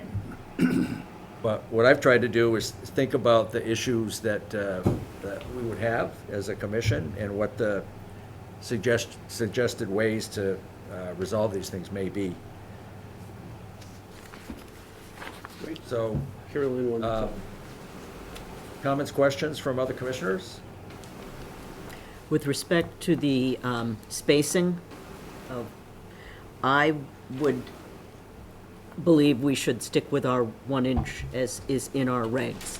Okay. Because I believe, well, it also agrees with the North River Commission, but I believe in our regs, we default to the highest standard. So that is obviously going to shed the most light on the marsh. Good Yeah. point. Yeah. Yeah, and as to using flow-through sort of decking, I think that would be a lot more expensive than the typical PT that we put on. I don't know, I haven't priced that, but I don't know that would, we want to add an additional burden to the Mrs. Jackson to construct this dock. Caroline, did you want to say something? Yes, I just wanted to say I was out last Thursday and Friday, but I believe I was CC'd on the email, and I hope I got to you, Bill, that John Cavanaro sent the dock area square All right. footage. So what is I it? have that. What? Yeah. Can I get it? So I have, yes, two, I'm wondering, is it the entire dock or just the part So over the water? that's the part I was trying to say. So it's the pier, the ramp, and the float. Gotcha. Okay. Okay. In this case, the commission looks primarily at the impacts to the subsurface and the salt marsh, the buffer zone, and if you had anything in the water, that would then bring in land under the ocean and land containing shellfish, which is a coverage here, but, and I pointed out to the commission, they haven't said anything, so apparently they're not gonna take that into consideration. But we need the calculation of the entire float, the entire ramp, and the entire pier, Yep. and we could add it up for you, because we've got. No, I think you sent that, but I got it. Yeah. Do you want it? Yeah, Okay, the pier is 688 square feet, total, the 688. total of all three, Oh, okay, 928. that's the one. And multiplied by 322 is $2,988. Okay. 16 cents. All right, let me check on that, let me check your math. Check my math. We'll check your Clams math. are applauding. Thank you, Caroline, for getting that resolved. Sure. 3.22, and if I miss, yeah, okay, so that's gonna be 2,988.16. That long, huh? Yeah, it is a big property. Okay, that was a long walk. Walk there, yeah. That one's solved. Yeah, what about debate, fellow commissioners, on the, that 5-foot section that doesn't meet the height to width ratio standard? 5 feet out of 172 feet. With my proposal being, let's do a few more plantings. And this segment is right where the. Right at the beginning where, you know, Mrs. Jackson is, It drops like this. You'll see a 422 there. I don't want to, I wouldn't want that to be any higher than it has to be for her to be comfortable to get up those stairs. If we can save her a step now, I'd go home a happy man. Yeah. I think So it's the pretty reason- negligible, and it's actually right on the edge of the salt marsh anyway, right? Yeah. I don't have a scale on me, It's but about 20 square feet, so you sit about 5, 4 wide, you know, so you're looking at, it's not meeting performance standards, about 20 square feet roughly. So, you know, you're gonna basically look at 220 square feet of mitigation. Yeah, it's different. Somebody who really knows what they're talking about could say it's not coastal, it's, you know, it's upland stuff or whatever, but, it's all cumulative and it connects, so. The reason is the elevation change, right? Right. It would take the whole But thing out. So if they were to put in steps or some other type of ramp, the impact would probably be higher. Right. So this is actually a mitigation in some respects, so I go with your mitigation formula. Okay. I agree with that. 220? Yeah, so you're gonna need to get a qualified wetland scientist. and- I want to talk a little more about mitigation. Okay. I think we were on the elevation first, right? I think we all agree that can, you know, we can live with that. as far as the mitigation, I think if we go with your plan of freezing everything, Bill, as far as the whole rest of the property, you know, delineating where all the trees are and everything, and any further work needs to come in front of us. This area that's hashed out, I was over there today because I was curious about how much brush had to be removed. It's really a small amount. It amounts to virtually nothing when you look at the size of the property. And it would really only be required outside of the 25. You know, from, you know, the age of this property, they're allowed to clear, you know, or allowed to do work down to the 25. So my feeling is we go with your plan about, you know, looking at the whole property, and, you know, we don't require a planting plan and a wetland scientist and 3 years of, you know, headaches trying to get people in to get that done.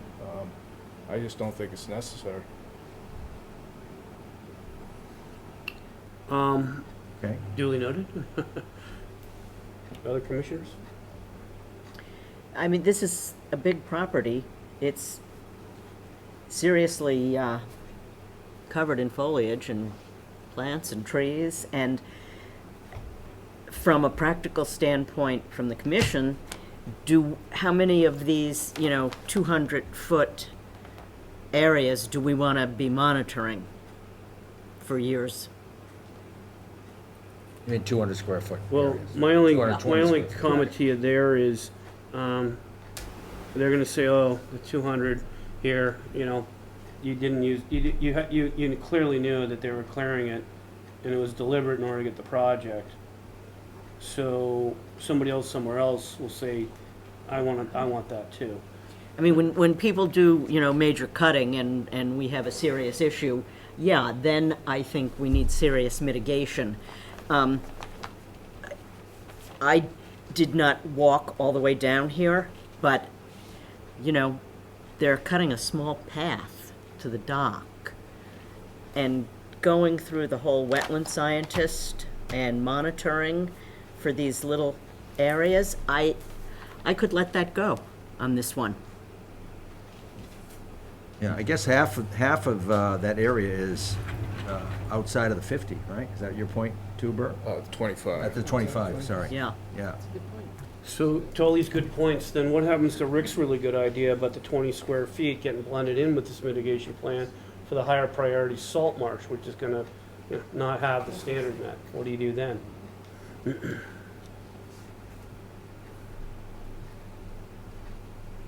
It's pretty much a small price for 220 I square think if feet. you It's look very at the easy to overall deal with. property, how the owners have maintained it and treated it, I think that should get some, you know, I think they should get some reward for that. Okay, so, when do you call the line, when do you draw the line so that I know what to tell people, what this commission wants to do? We'll look at it a case-by-case basis. Oh, Don't draw any case-by-case. line. Gotcha. Well, if this was an area of large, mature trees, big root systems, and, you know, beautiful species, it's a difference, and that's not what we have here. What we have here are kind of brush and bramble and a few twisted, tortured trees. It's over about there. what we'd allow people to clear to get a Mostly- wetland line. Most of the animals that use that would disagree with you. So it's got wildlife habitat Yeah. values, wildlife. It also does flood control and meets the performance standard for storm damage prevention. It's got pollution prevention it's taking care of for you. And so what you're doing is, you know, you're looking at the trees as gnarled up. That's a crabapple down there, that's why. But that's a great habitat for animals. They nest in that. They make great use of it, and we're gonna throw that away. I got it. Okay. Well, we haven't voted yet, so Yeah, we didn't we throw it voted. away yet. I'm saddened. I So mean, the direction you're going, I'm saddened. I take all those. I've never I been take so all saddened. those- all those points. How do we feel about, well, the shellfish, I think we talked about. think we've got that one solved. Thank you, Gotta do Caroline, and tell Actually, John just- if I missed just his one email, my point, bad. I missed some of my package. Did we get a letter from DMF? We did get a letter from DMF, and I read that to the harbor master and to the hearing officer at Carberry there about that. They were asking for 1.5 to 1. So they consider that there's shellfish up there? They don't, they said this, the majority, keep going, Eric, it's gonna say something about shellfish. At the intertitle, subtitle, habitat, wait, right there. Okay, so, I don't think, they always defer to the harbor master. And so the question came up from John Cavanaro, really? Is there shellfish habitat up here? And the harbor master said, it's habitat.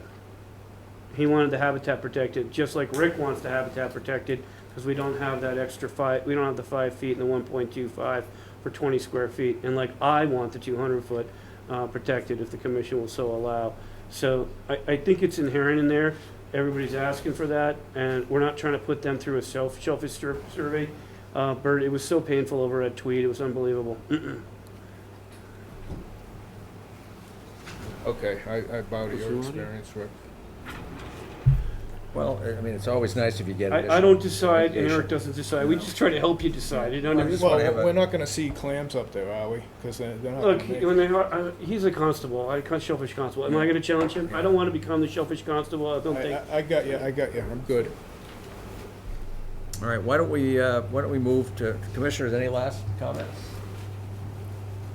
All right, how about anybody from the public? Any comments, questions from the public? No? Okay. You see that note from Andrew? Can you hear Is it there or something not? from Andrew? Oh, Andrew's hand is up. We got a Yes, note. Andrew? They're not, they have no, he can't hear. Apparently there's an issue with the audio. How long has his hand been up? I think that was from the beginning, but he just commented in chat that there's no audio. Yeah, Sean, can you hear over there? Yeah, call him and try, Andrew would like to comment, that's all, before you decide things, that's all. No, unless, I mean, we debated the topic, you heard that, so, okay, and then we'll deal with it later. Yeah, right, and then we'll get a letter to Chair Hannafin. So it's good. All right, very good, all right, take care, bye-bye. He just provide his comments first in dirt and then in writing, because I'll explain that to him, that's the first thing I'm gonna say. Okay. How are the commissioners feeling about, in the order of conditions, pointing to something that, or on the plan that talks about, you know, construction sequencing and how the plan is gonna be implemented across that 172 feet of marsh? And Absolutely. How are we gonna do that? Everybody thinks that's a good idea? Yeah. that would- So, we've got 1 inch spacing, and then we have that 5 feet of 4.2 high length at the beginning of the About 20 walkway to feet. the pier. So it seems like the issue is, do we require mitigation, 200, 220 feet, or not? I think everybody thinks the additional delineation and protection of the resource areas on the property with the tree line, wetland line, new flood zone, riverfront indicated is a good idea. Mm-hmm. So it comes down to some mitigation. You know, and I guess Well- when you look at this big, huge property and you see just a few bushes, I mean, if I'm a rabbit, there's lots of other places I could go, right? I could take a poll. Yeah, let's do that. On the Oh, commission? let me get that, yeah. So, This is 220 1-to-1 mitigation or not? Or not. Along with, in either case, you know, the additional delineation on the plan of the things that Bill was talking. Why don't you separate those, because I think you got 2 different species there of protection. I'm not going to conservation markers this time, I hope you noticed that. So, 2 separate species, because one is on the plan, it's just gonna be revised. The other one is the mitigation plan. I'm not sure I understand what you're saying, Bill. So you have 2 things that you're debating, whether or not the idea of putting all the delineations that I mentioned, Yes, and that's, hashing the tree line, that would be one, right? that's I one. don't think we're debating that. We're not Oh, debating okay. that. Okay, Yeah. great, then. We agree to We're not that. debating that. We're Then I debating should say the nothing, 220 square feet of. Versus 200 square, well, we're debating the versus- mitigation. Versus no mitigation for that. Right, Wow, that was simple. Yeah. either none or 200 or 220. So, Or more. Commissioner Ring, what are your thoughts on mitigation? 220. Okay. Vice Chair O'Donnell? None, I believe the other condition takes care of it. Commissioner Karen? Well, Bill convinced me with the rabbit. I'll go for the mitigation. 200 or 220, Susan? Pardon me? 200 or 220? 220. Okay. And Commissioner Burt? Bert said no. You said no? You said no to Joe mitigation? said 220. No, I didn't go yet. No, he but, didn't, he didn't talk, he didn't, he didn't give an opinion on mitigation yet. I want to take care of the wildlife in this case. 220 or 200? 220. Okay. And then you can do yourself, but it looks like you have a 3-to-1 with that. So you can stop there and not let the world know, or, you know. Who do you miss? We got Joe, we got Bert, we got Susan. Yeah, we got you, right? That's it. You could say nothing and you're okay. Because it's going to go, it goes 1, 2, 3-to-1 on that one right there. Okay. And then you're abstaining? Reserve that power. So, what about the decking? Are we good with an inch? We or- good with an inch? Everybody good with an inch? Okay, we're good with that? Yeah. All right, then we're done. Okay. So, I make a motion that we move forward and vote on this project with the additional conditions and things that we've asked for. Did you have a question before we vote? Or a comment before we vote? I don't know if it affects the vote, but Bill, can I get from you, or can I get repeated the things you want to see on I the want to make you a little punch list. notebooks? Eric and I are going to do that Great. first thing in the morning, Great. bright and early. We're going to get that over to you. One And- thing I'll tell you is this, the building commissioner advised me that the firm date might have changed, but the location did not change at the flood zone. So in other words, it's the same flood zone you're seeing right there. We just need the right date. Gotcha. And I see this a lot, and it's just agitating, you know what I mean? So, thank you for doing it. Do we want to talk about the construction plan Oh, yeah, so, well, those are all gonna be in the in the conditions? conditions, yeah. So I'd like to make a motion that we move forward with the project and delineate these additional special conditions that we've talked about and agreed upon as a commission. One thing, depict, because they're not going to delineate. They're not sending John out to delineate, they're going to depict. Depict, yeah. Do I have a second? Second. All in favor? Aye. Aye. Aye. All opposed? Nay. Who's the second on that? Oh, Susan. Susan? Susan, outstanding. So do you have the list of things that we talked about, Bill? Yeah, and I'm gonna run it through you and call you early, and then I'm gonna get it to Caroline and John Carbonaro. Okay. Thank you very much for giving me the square footage finally. Some of my emails and I lost them, I'm so sorry. Thank You you, know, that's Bill no Shelley's- problem. He's the greatest, you know. Another day, another dock. Right, this is actually, you really ironed this one out pretty nicely. Thank you. Yeah, Mrs. Jackson's gonna love it. Good luck. Yes. All right, Caroline, see you later. Thank you. Take care. Thank you. See you, Keith. Okay. So, we voted, right? Yes. Yes. Jeez. Okay. We are on to 737 Carswell Street, and after-the-fact landscaping. This is a new hearing. I will read the legal notice. In compliance with the regulations of Massachusetts General Laws, Chapter 131, Section 40, the Wetlands Protection Act, and Code of the Town of Marshfield, Chapter 294, Wetlands Protection, a public hearing will be held by the Marshfield Conservation Commission on Tuesday, September 7th, 2021, to consider the after-the-fact request for determination of applicability filed by Jason Lezine, 737 Carswell Street, Marshfield, to determine whether the boundaries of resource areas depicted on the plans and/or maps referenced below are accurately delineated, whether the work after-the-fact buffer zone alteration and deck depicted on the plans is subject to the Wetlands Protection Act, and whether the area and/or work depicted on the plan is subject to the jurisdiction of any municipal wetlands ordinance or bylaws of the town of Marshfield. And the hearing officer is Commissioner Ring. Thank you. Eric, I presume that it is going to be you who is going to help us confirm that administrative things are taken care of? Those are confirmed and taken care of. Okay. And so, as was summarized, this is work in a riverfront. The AE11 is on the property, but not in the work zone. And it is a buffer zone to a bordering vegetative wetland. So, Terry, do I correctly mistake that you are going to be this person presenting? Yes, record Terry McGovern from Stenbeck and Taylor, representing Mr. Lazine. The plan up on the view screen indicates that I also have some pictures in there that Eric can probably pull up at some point, but basically what's happened as an overview is to the left of the garage was an area where the driveway was expanded, and also inside the tree line shown, there was some clearing of underbrush and through that area, and across a little bit of the backyard, which took place prior to our getting involved in the project. And Mr. Lazine wanted to make sure that all of that got captured for the record, working with Bill and with Eric.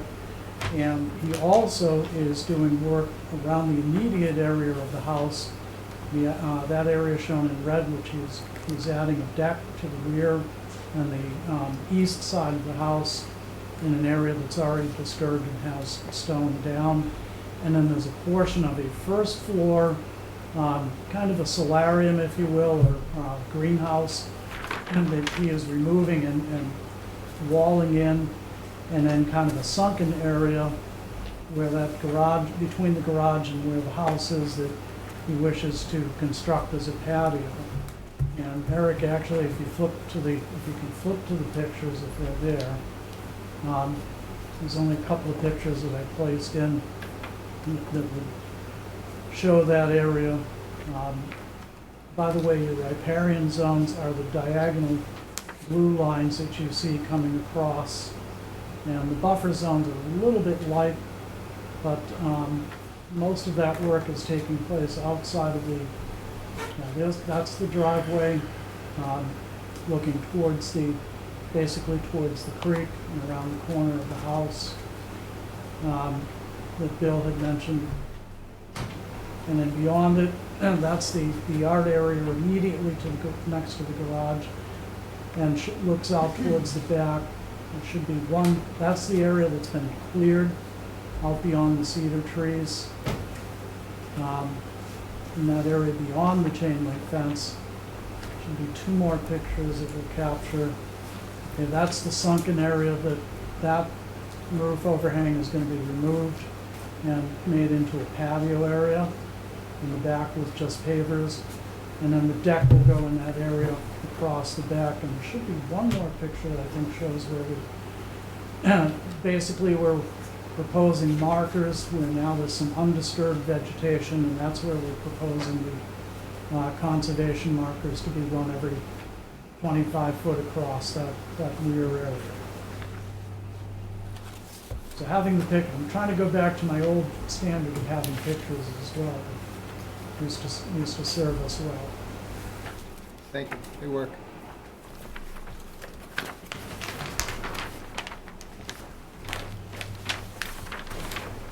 Any last comments?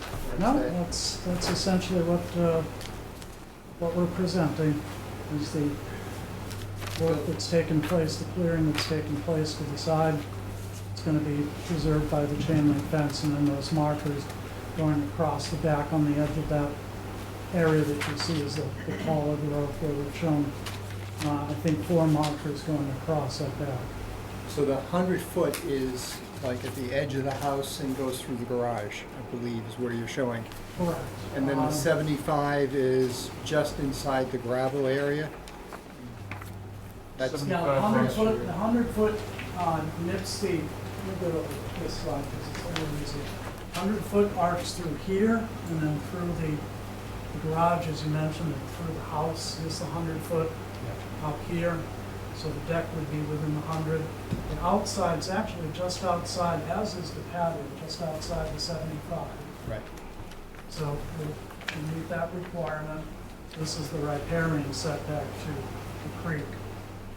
So the structures would be outside the 75, but within the 100. And then we're proposing markers in that area where the oval border is now. Thank you. I presume, Eric, you may have staff comments? Yeah. So I guess Bill and Chair Hannafin visited this one back in January in response to a complaint of cutting near the wetlands. They then noted the expansion of the parking area and signs of cutting on the property. Bill and I returned on August 5th and observed that the driveway had been moved back and that the area that had been cut had been allowed to be revegetated. Things are growing back pretty well in that open area, as you saw from Terry's pictures. Aside from the cutting activities and driveway expansion activities, I think what we're looking at here with the patio and deck should be exempted under the Wetlands Protection Act under 10.58 and 10.02. I think that the proposed placement of conservation markers would provide ample protection for the resource area, given the scope of the work here. I did review the wetland flags on September 2nd, since they requested that the boundaries be confirmed. I did note that there were wetland species upgradient of flags 2 and 4, about at least 10 feet, I would say, of wetland indicator species that dominated that section. So I would say that we could confirm the boundary for the river. I think we have it here. The mean high water along the brook, we could confirm that. But I would think that at least flags 2 through 4 we would not want to confirm as part of this determination, and then if this delineation is needed for anything down the line, we could revisit those particular flags. I don't think we also had the information of the delineator or when it was carried out on the site plan. I did not see it I either. would put it towards the bottom. But regardless, my recommendation would be that there was enough plants, including Tupelo, red maple, arrowwood, highbush blueberry, jack and pulpit, and greenbrier in that area of gradient of flags 2 through 4. There were some FAC up plants there as well, but I think that it more than met the 50% criteria that we have specified in the bylaw. Just for those 3 flags, basically. The rest I had no issue with. But if we don't confirm that delineation, it doesn't impact this project? No, we could still issue a -2 for the work, but just specify in 2A that we're only approving the flaggings of the brook and all but 3 of the bordering vegetated wetland flaggings. To say it differently, because I think he's saying he's gonna approve the line, but he's gonna exempt or exception on flags 2 through 4, correct? He wants to move 5 to 10 feet up gradient. I don't need to go and check all his work anymore because he's getting this right. So, nobody else does either, so I would just go with that. And he can put a note in the determination of applicability. It doesn't affect the project, it gets it done, and if you guys go do something over there, those flags are bad, we gotta get those nailed down, that's all. All right? So that's good. Commissioner discussion? No. Bert, look, you look like there's something coming. No, I'm good. Okay. Hearing none? You want mitigation? 200 or 220? You're lucky you're far enough away. Is there public discussion? Seeing no one in here, I don't see any new chats or anyone there.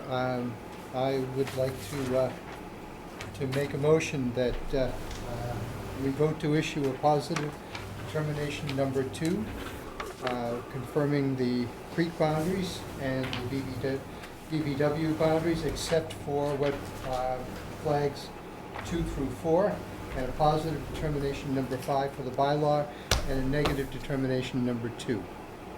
Is there a second? Second? Second for Rick. All those in favor? Aye. Aye. Seeing no one remaining to vote, that carries 5-0-0. With the special conditions that Eric will make sure we put into the permit that we finish. Yep, so we just have standard ensure best management practices, NFIP, FEMA regulations, and building codes are followed. Obtain all subsequent permits, including Marshfield Zoning Board of Appeals, floodplain permit, and building permits.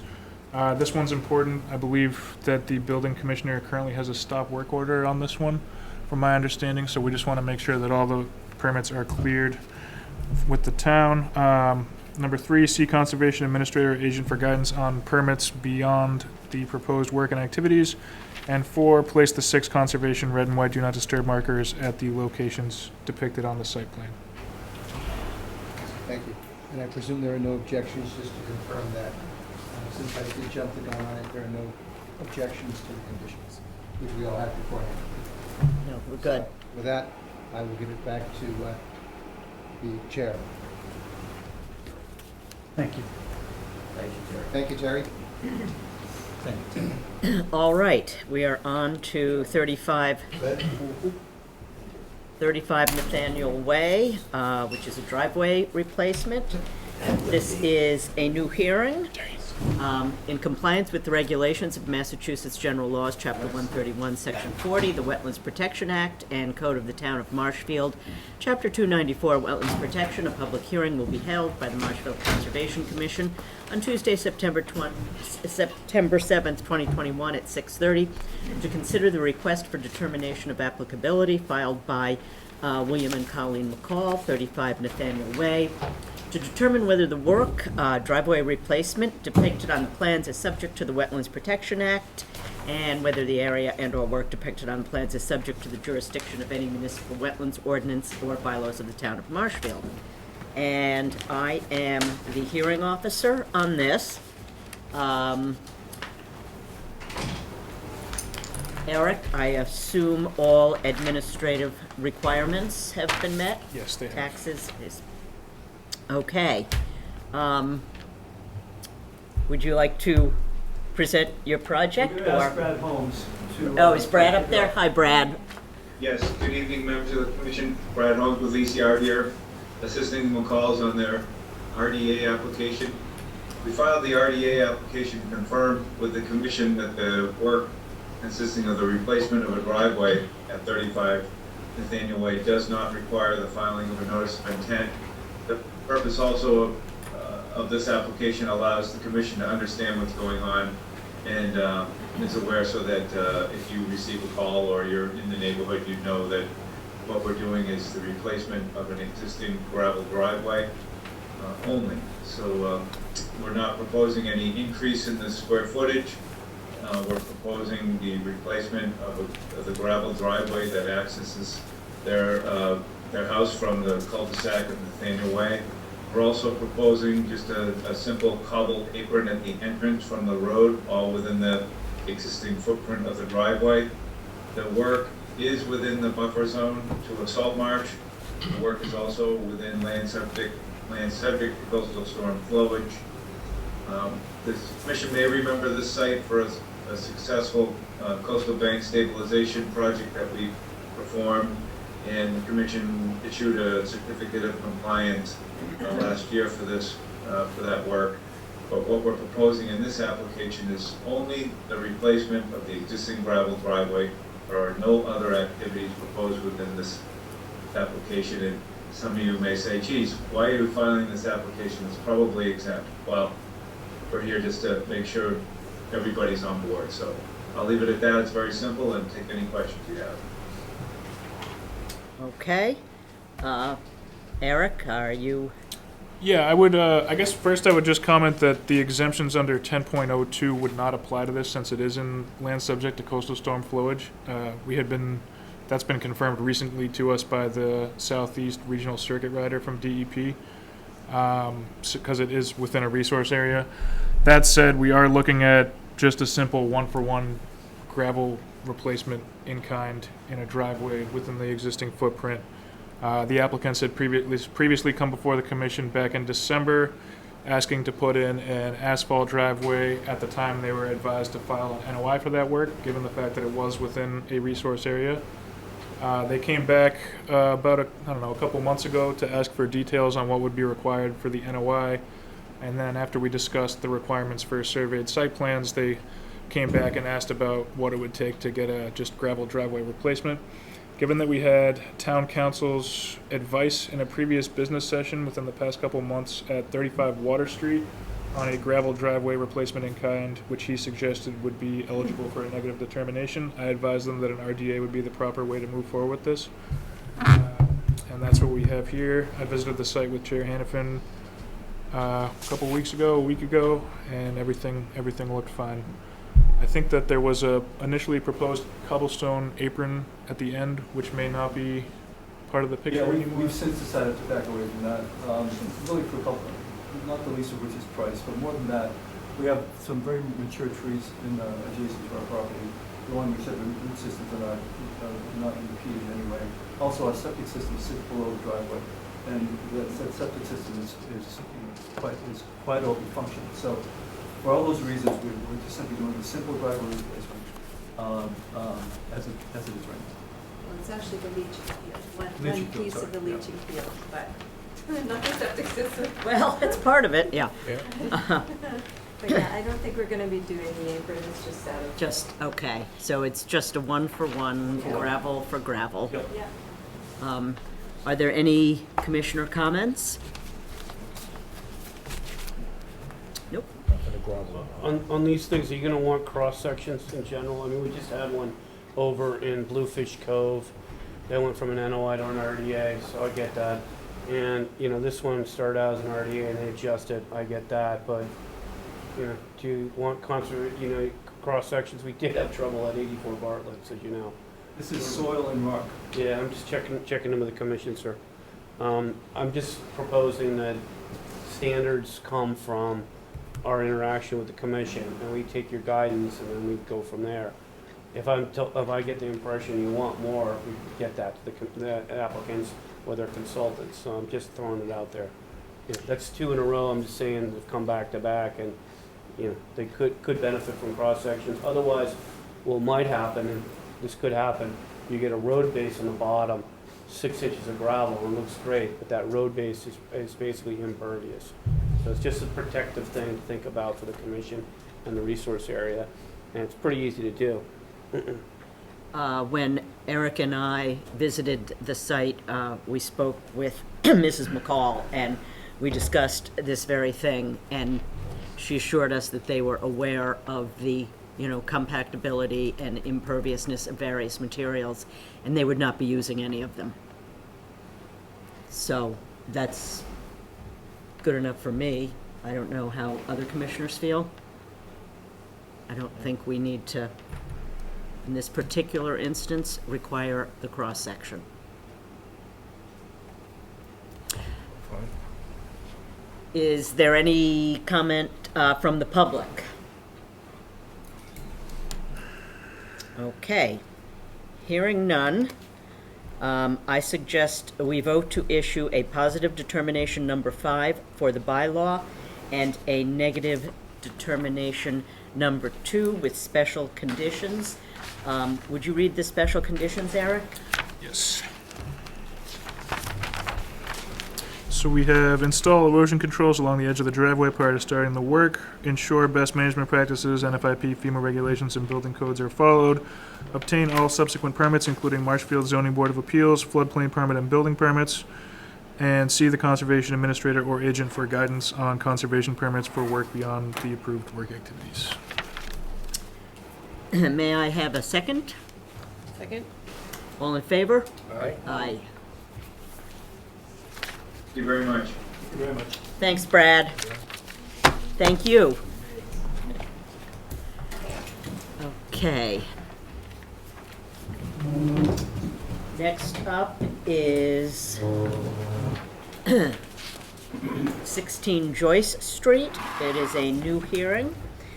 In compliance with the regulations of Massachusetts General Laws, Chapter 131, Section 40, the Wetlands Protection Act, and Code of the Town of Marshfield, Chapter 294, Wetlands Protection, a public hearing will be held by the Marshfield Conservation Commission on Tuesday, September 7th, 2021, to consider the request for determination of applicability filed by Jamid Daddario, to determine whether the work to replacing a deck and hardscape depicted on the plan is subject to the Wetlands Protection Act, and whether the area and/or work depicted on the plans is subject to the jurisdiction of any municipal wetlands or bylaws of the town of Marshfield at 16 Joyce Street. And the Hearing officer is Commissioner Carberry. Okay, thank you. Eric, can you confirm taxes are paid? Yes. On this project? That's confirmed. Okay, very good. So this is a new RDA for existing removal of some deck and some steps, 286 square feet, and replacing them with some new hardscape and some additional decks and steps.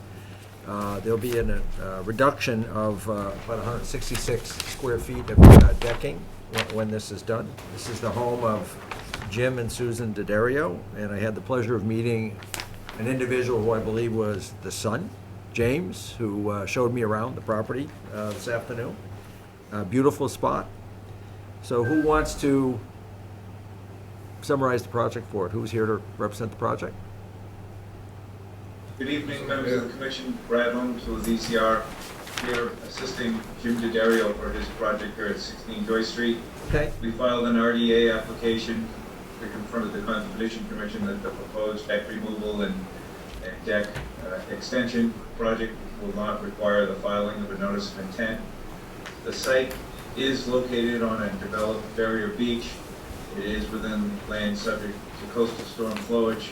We're not within any buffer zone resource areas to other wetlands, such as vegetated wetlands or salt marsh.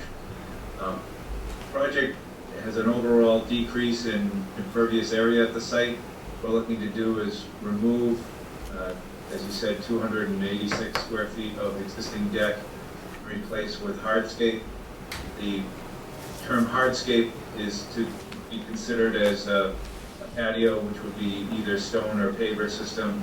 It would include gaps or seams so that it would be pervious.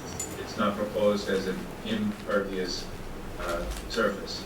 There are also a deck extension to the easterly deck, a small stairway with landing along the south side of the structure or the building, and another small deck, as you can see, just to the right of the proposed patio to be removed.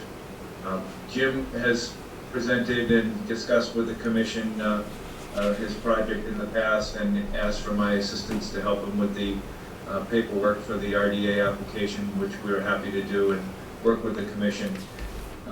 So the overview of the project is fairly simple. Jim can provide some more detail should you need it. Since you were able to walk the site today, I'll take any questions that you had that you need further clarification on. So we'll open it up to the commission at this time. Okay. Eric, or Bill, Eric, you have this one for comments from the administrator? Yep, so I went to visit the site on the 30th and noted that the limit of work is within previously disturbed site, as Brad mentioned. It's a landscaped lawn with a lot of plantings around the edges, which look really nice. The proposed side stairs are on our existing lawn. The deck that's on the seawall side of the property looks like it was going over an existing landscape bed that currently had some plants in there.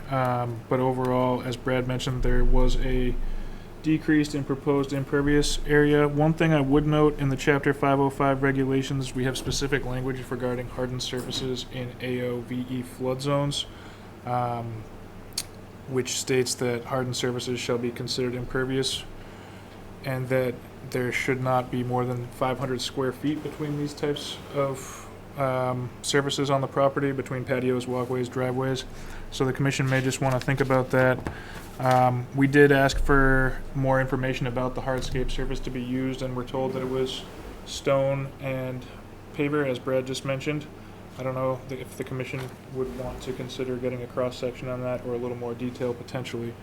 I would also note that Mass DEP did recently give us feedback on another RDA adding hardened surface in Barrier Beach and land subject to coastal storm flowage, stating that even though hardscaping may be pervious, it can still interfere with the migration of dune material. And this is technically a coastal dune, although not flagged by MassGIS, based on the definition of Barrier Beach, and given that it's not a coastal beach.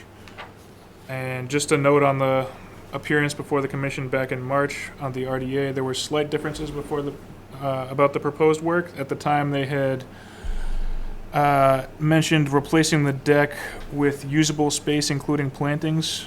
I don't see any mention of plantings in this particular proposal, and hardscape wasn't specifically mentioned at that time. But at the time, the commission did advise the applicants to file for an RDA on this one. So the commission might want to ask if plantings are still part of this, and maybe a little more detail on the hardened surface. Overall, I don't really think this is a substantial adverse impact on the resource area, but I just think that the regulations and feedback from DEP should be at least considered by the commission when making their decision. Okay. No, thank you. Yeah, I guess from my perspective as hearing officer, there's some confusion about, at least on the RDA, the claim is that this is just Barrier Beach, but there's a coastal dune element as well from a performance standard issue. And the regulations point that there are not supposed to be alterations done, on that coastal dune. But we're talking about previously disturbed area at this point. I'm a little concerned about not being able to really see the cross-section of what's going to be put down for hardened areas. Is it really going to be gravel? Is it going to be pavers and sand and stone? Then there was a miss, I think, on the RDA that was filed in terms of the flood zone. The plan said, RDA plan said AE14, but if you apply the new firm to this, which came out a while ago, it's really an AO3 and in a VE19 velocity zone. So I don't know, I kind of feeling like just needed some more detail about actually what was going to be replaced there. More so than the RDA kind of provides from a drawing and documentation standpoint. Would be nice to see a planting table, would be nice to see some cross-sections of these surfaces. And then the last point I would make is this floodplain permit thing is beginning to be, to creep into, it's been in the regs for a long time. Marshfield has not really been following it, but we are going to start following it, so we would advise the Darios and their partners on this project to consult the building commissioner on this floodplain permit situation as it develops, so they don't get surprised by that. And so those are kind of the things I have for the commission to discuss. So do we want some more information about? Well, I think we want to correct the filing and with the floodplain, AO3, and velocity zone, VE19. Do we want to see some more cross-section documentation on the hardened surfaces? Do we want a better understanding of pervious, impervious in terms of how it's defined? Those are the things that I see and that Eric has found as well. I would say that we need all of those things. What do you think, Bert? Did you mention also the amount of hardened surface? This 500 that we have in the reg now? Right. I was going to go there because Eric and I were chatting about that. We thank you for chirping on that, Bert, 'cause that's perfect. Yeah. It's built into the regs, Bert's right. So that should be on the impervious coverage chart. Yeah. So the question would be, at Brad, did you take a look at the Chapter 505 for hardened surfaces and make sure that this complies with that, Brad? We can take a look at that. Our position was that we're taking out an existing deck and working in that location so that we're not increasing the square footage, so that basically, in my opinion, you're taking the structure out of the flood zone and within a developed area of beach. So, and placing it back with a usable patio surface, but we can provide some more detail. I don't have an answer to that specific request, Bill, right at this hand, but we can take some more look I'm at just that. following on to what Bert said and what Eric and I were thinking anyways, so you're on the same page there. Well, I guess the other thing is this, is that if they're taking something out, then there's an activity. It's an alteration. If they're putting something back in, something's happening, there's work or activity. It's a fill, So there definitely is an alteration in the fill because they have to do that in order to put the new stuff in. So that's kind of the way it goes. Yeah, I guess that's one view, and you could also take the view that this is previously disturbed, and you're gonna kind of put back something pretty similar to what was there before, and hopefully not increase the amount of impervious space there by the materials of construction. But I still feel like we need a little more detail in terms of plantings, where they going, and some cross-sectional areas, drawings of the, you know, what's gonna go down for hard surfaces or hardscape. So I don't know, is this another candidate for an RDA with a plan, stamp plan? Yeah, I could see that. I don't know what the chair thinks, I don't know what Commissioner Karen thinks, or Commissioner O'Donnell, or Commissioner Caraway, or Commissioner Ring, but, you know, again, I say things sometimes, if I were a commissioner, I'd consider that, you know? Yeah. It may be bad news for me to do that, sorry, Eric, but I've had a little experience with that, so I just want to share that, that's what I bring. Just to chime in, we do have a stamp plan for this. We do have a We stamp do plan. have a stamp plan. Okay. yeah, But I it guess doesn't I'm have the looking at it. table you asked for, Rick. It doesn't have the right FEMA. It doesn't address Bert's comment about the 500 square feet. You know, those things, It doesn't have a cross-section. correct. It needs work. Comments from the public? Anybody on the phone? Anybody on the Zoom call? Jim D'Addario? Yes. Anything from the D'Addario family? I think the only thing I want to comment on, I apologize, I have a little technical issues on this end, but a couple of things in regards to our previous meeting with the commission, when, you know, Mr. Graffens was very assistive with, you know, our initial conversations and the comments from the commission initially on the direction we were going. As part of the next phase of what we did after that meeting was meeting with my contractor to really look at the structure itself. And upon further review, I know at the time we first met with the commission, there's basically 3 tiers of this deck area. And the initial, I think somebody made a comment of what was originally proposed as another section of the deck we were proposing of removing, leaving the other 2. Upon further review, just the way the construction was laid out, because this is mostly going to be a resurfacing repair job of the existing deck. We looked at what I would call ground level or lower deck, which is noted on the print. We changed what we were planning on doing to removing that section of deck, which actually removes more square footage than was initially looked at. And that's basically ground level by removing that. The other deck had some elevation to it. So my proposal as far as, you know, what's going to go back in after the fact is once that lower deck's removed, we're at ground level, we were going to replace it with a pervious. My intention isn't to put anything impervious in its place. And I think, you know, a number of weeks ago, you know, Bill, I think I asked you, you know, what's considered, you know, pervious, impervious, and we talked about, you gave me some information regarding that. I mean, my intention is to put materials down there that are considered pervious. I mean, I'm not looking to build any type of structure, and that's why we footnoted, you know, it's going to be a combination of crushed stone, pavers, you know, installed appropriately for pervious drainage. So now, if you know you're looking for more detail on that, you know, we can provide the commission whatever you would need on that. Excuse Some of me. the other comments. Go ahead. I'm sorry. I'm sorry, Mr. D'Addario, would you just state your name and address for the record, please? Sure, absolutely. This is Jim D'Addario, 16 Joyce Street. Thank you. Thanks. Yeah, absolutely. Well, basically, oh, so sorry, go ahead. Go ahead. No, you go ahead. You go right ahead. You got more, Jim? I know it. Regarding the flood plain, you know, those other, you know, comments made about any other corrections we need to make on the print, you know, we'll address those particular factors.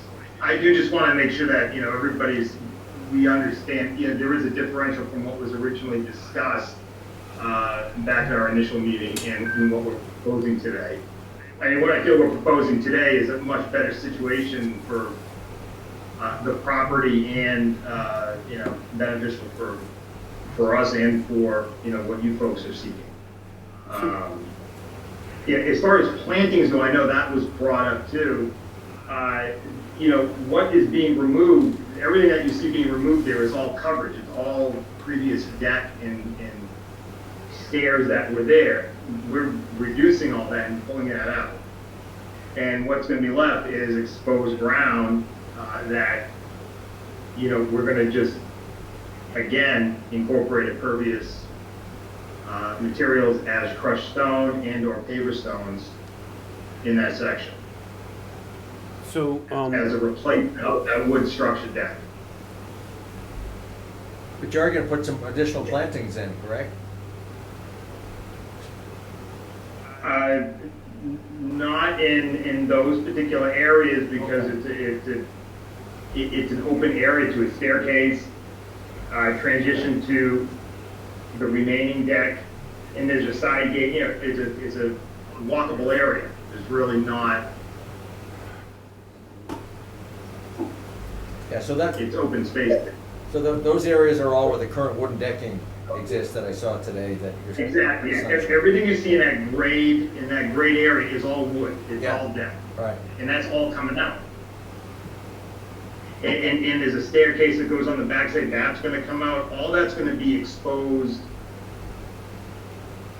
ground, basically. That were replaced with pervious material, some crushed stone, and as Brad mentioned, the pavers, spaced accordingly. So, Mr. Daddario, did you check out the Chapter 505 regulations, the section on hardened surfaces by chance, and the 500 square foot standard? I can't say I did. Okay, so that's what But you we got to can do. review that. I mean, we can absolutely review that. Commissioner O'Donnell mentioned that. The conservation agent and the conservation administrator have been discussing that. We didn't know how to tiptoe into it. Bert brought it up. He's absolutely right. It needs to be explored. It is new, and I think we're gonna have to get an understanding of it too. Oh, no, Bert, these are gonna all get tickled forward. That's what goes. We didn't know how to approach it with you. One of us would have to bring it up. Bert brought it up. I applaud him.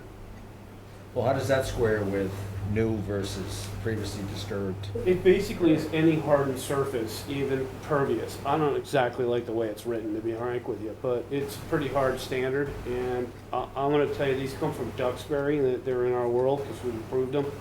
I say our, but I mean the commission because I work for you. And so that's going to be hard. I think we may need some flexibility by the commission until we completely have it nailed down. It may need some modification itself, but 500 is the standard, and it says pervious materials even, and I'm shocked by that because that's not really what I was thinking. I do agree that somebody put pervious materials in, put a road base underneath, and you do not have a permeable surface then, because the road base will not allow water to go through. Even a couple layers of geotextile, you have the same problem. I mean, the fines don't go through on the seawalls when you have a geotextile until they rip, so that's the way it works. Anyways, I just, cross sections, things like that are going to really help out a lot. Sounds like Mr. Daddario really understands this now. He's hired a very good consultant who's also a qualified wetland scientist. There was discussion about plants in the beginning. There's maybe some new considerations for that, but now no plants, so I don't know.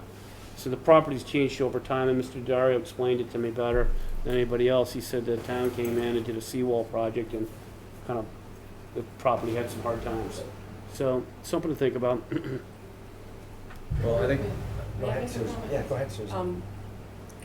I'm not trying to be difficult about this, but one of the things that concerns me is this, how different is this from the case on Water Street or Cove Street, where DEP said any work, any alteration, even if it's net benefit in a resource area, should require an NOI, and that's what concerns me. We're all looking for a lot of information, and this is different though in that I know that is really coastal dune barrier beach, where this is developed very Yeah. much, so it's a struggle for me to just Yeah. say that, but because DEP has called us out on that in the past, I'm just throwing that out there, because, So- I know it's difficult, but. Yeah, no, that's a great point, Susan, actually. That's a really tough one to wrestle with. So Brad and Jim, Mr. Daddario, apologize, Mrs. Daddario. We had a project, it was basically redoing walks, pervious, and putting in coastal plants over on Bluefish Cove. And the complaint doesn't come to us all the time because we require a written complaint. So those who don't want to give a written complaint, go to DEP and go around, and then we're dealing with it that way. And so DEP said, what are you doing with an RDA in a coastal dune barrier beach? And it was pretty explicit, the language. It was really driving us towards an NOI. I was like, wow, that takes away some serious flexibility. But I think there may have been a strong argument that he may be right. It's taken away the use of the RDA, though, in dune environments. So, they had an RDA, you're giving an RDA, we need a better plan, we need some mitigation. You've got a great qualified wetland scientist and a consultant. I don't see why in 2 weeks we don't have everything we need to get this thing approved as an RDA, because we're in a position where soon the commission has to draw the line and make everything in coastal dune NOI, which my predecessor Jay was doing decks and all kinds of things as NOIs with 2-foot freeboard underneath, etc. And I know because I've seen the order of conditions. Well, I can jump in quickly. I believe that case probably didn't include the removal of a structure and then replacement. But we'll take a look at that. We'll also analyze the 505 reference with the 500 square feet, and we'll get the additional detail here on the site plan and come back to the commission. Okay. I'm sure we could do that within the 2-week period. Okay. Absolutely. So, Rick, I think your deadline then on this would be 12 noon, Tuesday the 14th. Everything. Okay? So we're gonna continue, right? If you continue, we have to have the additional information by 12 noon, Tuesday the 14th, so that we can have them on for the 21st and close it out. But I think it's been, Commission's been crystal clear what they want, so. Yeah. Does that And work for I think Mr. you Daddario's folks? also helpful. Jim and Sue Daddario and Brad? 12 noon, Tuesday, the 14th of September, to have this short list of things rectified, documented? Yeah, I mean, I'll consult with Brad and we'll make sure, I mean, as far as a little more detail on that, we were removing the deck and what's proposed to go back, I mean, Yes. we can, that seems to be the piece we can put a little more, formalize it a little more and present, so, And yeah, I don't see that being a problem. I think a planting table, Brad, and also a cross-section. I heard the commission ask for it multiple times, so word of the wise. Okay. Yeah, I think in order to know what the hardened surface is, we have to know, it's pretty vague what you want, what you're gonna put there, crushed stone. Sure. Yeah, well, and again, not trying to be vague at all, I mean, that's predominantly what's gonna go there is crushed stone. I mean, everywhere that's graded, like I said, is currently structured material. Deck, that is one giant floating deck right there with some stair construction and then a whole staircase coming off the backside of that landing that goes to a side door. I'm removing all that. I mean, I gotta be honest, I'm being more aggressive with the removal of some of that structure that exists in replacement of, some of the smaller expansion areas on the other side and that other staircase to have access to that back side of the house. So that's, again, trying to expose more area. So there is more, ground drainage that I think everyone's main goal is here for these type of projects. Yeah. So, but I'll absolutely get more spelled out, that area out better with more definition for you. Thank you. Okay. That's awesome. And you folks are good, 12 noon, Tuesday the 14th? So that would qualify to remove this? Yeah, it's submitting, you're asking for all that, but it's a new package updated and submitted. Correct. Yeah, absolutely. We'll work with Brad and we'll make sure we get that information to you guys. All right. No, I think the project overall is going to be better for the resource areas if you're taking all that structure out and mostly what you put down is gravel on the ground. That can only help. But now is that Yeah, it's and not that's my considered opinion, it's not too. considered Yeah. hardened surface, And is as it? far as, again, if I see opportunity for any more, Good question. It actually is. education to be put back in, we'll look at that too. Yeah, if you read it, it's like 35 words, and it's like, yeah, it is like hard. Crushed anything- stone is considered Yeah, I hardened don't surface. agree with it. If you have a cross section, that's what I'm saying. If there might be a qualifier. If you have a cross section showing that everything's pervious all the way through, then let it go. You know what I mean? Yeah. So, yeah, but I yeah. think what they've done is, in Duxbury, is they've got these standards where if you change it from lawn, grass, dirt, whatever's native, then it's a hardened surface. Well, Yeah. let's just get this Yeah, back right. and we'll take care of it. Yeah. Right. Right. Okay, so Thank you very much. I'll make a motion that we continue the hearing until the next conservation meeting in September 21st. And we'll be looking for the update from Brad and team by 12 noon Tuesday, November 14th. Do I have a second? September 14th. September 14th, sorry. That's what it's Where am I, due. November? Yeah, yeah, you did a good job. Hey, getting me killed here. But the meeting it's going to be continued to is 9/21. 9/21. Yeah, yes. right. Okay, do I have a second? Second. Okay. All in favor? Aye. Okay, thank you so much. Thank you, Very well folks. prepared. Thank you. Yeah, thank you. Jim and Sue, your property's beautiful. I love visiting it. Very good job. Thank you. Thank you. I can't Sorry wait I to wasn't there to speak, but I'm glad my son was. Yeah, no, he was very cordial. You should be proud of him. Thank you. Okay, we are now on to 16 East Street, a fence. This is a new hearing in compliance with the regulations of Massachusetts General Laws, Chapter 131, Section 40, the Wetlands Protection Act, and Code of the Town of Marshfield, Chapter 294, Wetlands Protection. A public hearing will be held by the Marshfield Conservation Commission on Tuesday, September 7th, 2021, to consider the request for determination of applicability filed by Kathleen Locante, to determine whether the work, which is a fence depicted on the plans, is subject to the Wetlands Protection Act, and whether the area and/or work depicted on the plans is subject to the jurisdiction of any municipal wetlands ordinances or bylaws in the town of Marshfield at 16 East Street, Marshfield. And Commissioner Karen is the hearing officer. Thank you. Eric, I'm assuming the administrative things are taken care of? Yes, taxes they're and fees confirmed. are- Okay, so this is an RDA for the installation of an L-shaped fence on the rear and north side of a property. The resource areas are Barrier Beach, land subject to coastal storm flowage with flood hazard zone of VE 13 and AE 12. It's coastal dune and buffer zone to coastal beach. Eric and I met on site with Ms. Conte and we went over the fence. It's not in the plan, but her design was, because she wanted our feedback first on what would be most appropriate for the site, which we did discuss. And we came up with, we shared the building commissioner's comments for that. So because this is in the flood zone, we have to hold to the FEMA standards. Would you like to add anything, Eric? Yeah, so I would say just in this neighborhood in the past couple years, there have been a couple of fences approved on Water Street and also next door at 14 East Street. The one difference between this one and the one next door is that this property lies within a VE flood zone, which has stricter FEMA regulations for obstacles. And we spoke about this with the building commissioner, and he gave us a little bit of feedback, which you mentioned that we provided to Mrs. LeConte on the site.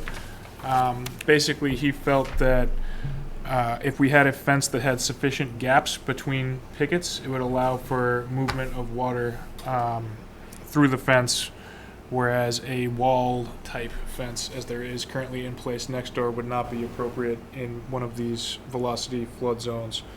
So basically, the recommendations summed up in short would be 4-inch spacing between pickets and a minimum of 6 inches of free space underneath. And I think, you know, the free space underneath is something we typically condition anyway, and that this extra 4 inches of space between the pickets would be something that could enable us to permit a fence in the velocity flood zone while you know, maintaining the FEMA regulations and making sure that we're not creating a more dangerous area.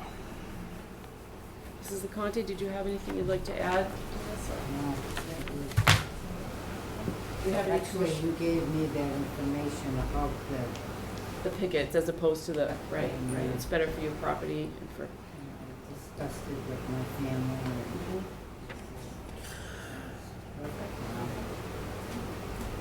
And So, do we have any comments or questions from the commission? Did I zone out? Did we talk about the height of the fence? That's in the conditions. Usually you get 6 inches, and Eric's got it in there. We didn't have height of the fence, though. We had gap, but we had gap to the bottom. We did not specify anything. How tall, though? Do you have an idea of how tall? no, you know, under 6 feet. Are we, is Andrew on, or is he? He in trouble. Andrew, you there? Here, maybe we'll get Yes, him. we'll have to go to him as well. That's Okay. out of the order. Well, I'm curious, the last I knew of the fence bylaws, if it was less than 6 feet, you didn't need a building permit. Is that gonna change? I realize with the new flood rules, but, where are you on that? No, anything under 8 feet actually requires, or anything over 8 feet requires a building permit. That's, anything under 8 feet doesn't require a building permit, but when it comes to fences, they are considered obstructions in the flood zone, so there are recommendations that FEMA has, so that's why we're interested in fences in the flood zone. Basically, they just want open fences, or if the fences are proposed to be solid wall fences or privacy wall fences, that they are designed in such a way so that they would act almost as if breakaway walls on an enclosure below an elevated structure.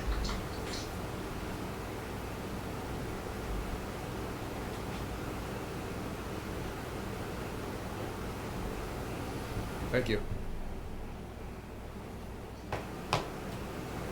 So one of my questions is that when, we will need to see the exact height, and you would like to see exactly what you're doing for a fence once you have your Oh, yeah, contractor. I'm gonna, you know, I'll get a picture, you know, where, you know, I'm not gonna jump on this right now. Right, right. Once you I have was that, told that I have like 3 years.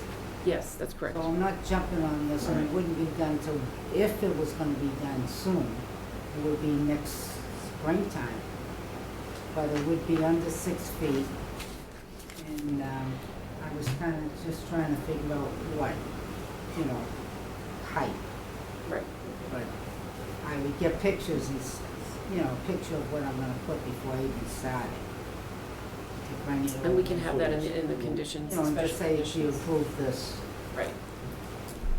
You want to tackle footings, because it's And good you, footings. actually, I was gonna do Yes. the closed-in one till you brought it all to me, and it made sense.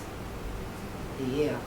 So, one thing that Andrew had said to us in the email was, you know, chain link fences, they can become, you know, net balls and stuff, they can be a mess. Right, right. But also the footings, because Eric and I had a discussion with Andrew about that, and we, you know, Andrew was here a couple months back, and he mentioned diamond piers. I'm a big fan. I mean, Jim Fulker brought them to my attention. Andrew and I like them. I think Eric's on board, but they're a little more expensive. Typically, you just have, you know, something going straight in the ground, concrete, you know, pad around it, whatever. Some people will do sonotubes, whatever. But I think VE flood zones, you don't want the dune getting ripped up. We can't replicate the 780 CMR matrix with the 310 CMR. You know, that would be buildings where footings were out, you know, not approved. So there's a lot of different types, and I think having the footings that are, you know, compatible with the dune environment is good. It's Right. smaller, but we don't want to rip them to shreds if a big storm comes in.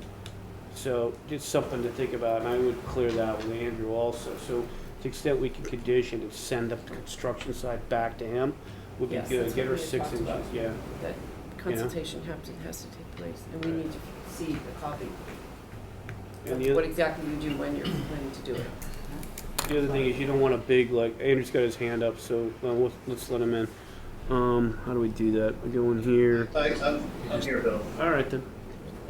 Yeah, I was just gonna say with the, with the footings, with a diamond pier, that's more about carrying a load, like, supporting a load, from footing, and it also prevents the uplift.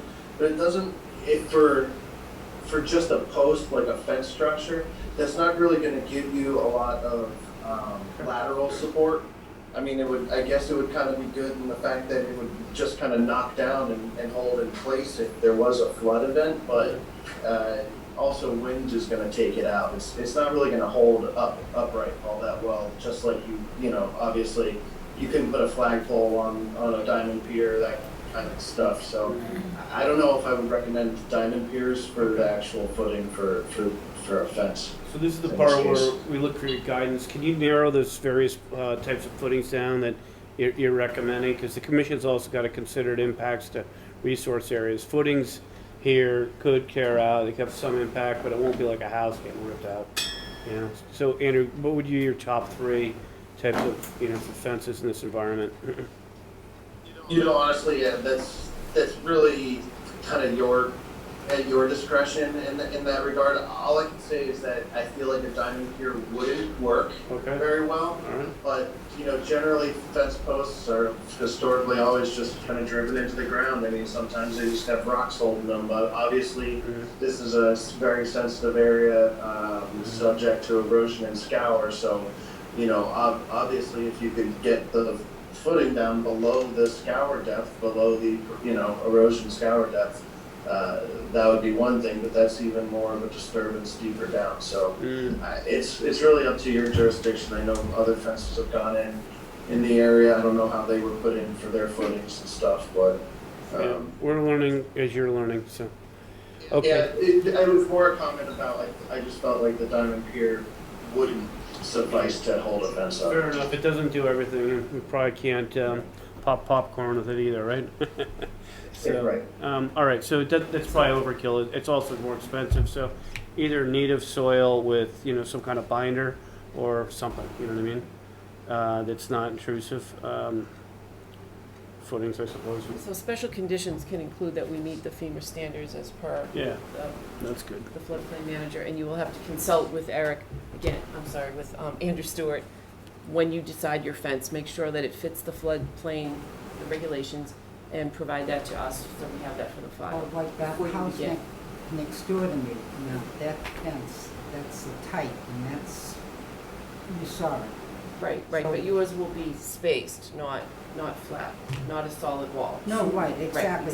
That's Put in the you- same way, Yes. correct, as his? Well, I don't know Well, what his was so done. just to be fair on that, so in the last 90 days to 120 days, there's been a pretty good evolution of interaction between building and the Conservation Commission.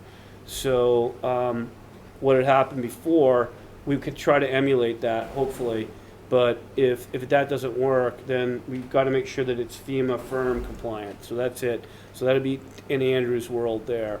So the commission hasn't expressed whether one of these is good or bad or different. I knew that diamond piers were less destructive in general, but they aren't going to provide the support and they're overkill. So I think going to Andrew would be the way to go. Okay, so talk to Yes, Andrew, yes, when you Right. make your and he decision. can explain whatever. Yeah. Correct. If I pick out a fence, he can say yes, Right, no. yes, Right. 'cause he, And- right. Right. That's the only way that we can improve the And fence. if maybe it I'll meets work those on it standards. in, And he will, right, in the springtime or whatever. okay. So, is anybody in the audience here or anybody online to any comments? All right, seeing none, what I would like to do is make a motion to issue a +5 for the bylaw and a -2 with special conditions that Eric could read before we make a second and a vote. Yeah, I would just say provide details of the fence to the floodplain administrator prior to fence installation. Ensure a minimum of 4-inch spacing between pickets on a picket fence, as well as 6 inches of spacing between the ground and the bottom of the fence. Ensure best management practices, NFIP, FEMA regulations, and building codes are followed. Obtain all subsequent permits, including Marshfield Zoning Board of Appeals, floodplain permit, and building permits. And see the conservation administrator or agent for guidance on conservation permits for work beyond the approved work activities. that was exceptional. Can I just add one thing just for food for thought? Back on item 1, he nailed that, and I just would say footings to be FEMA firm compliant. I believe you already had this, but see the building commissioner for guidance. Yes.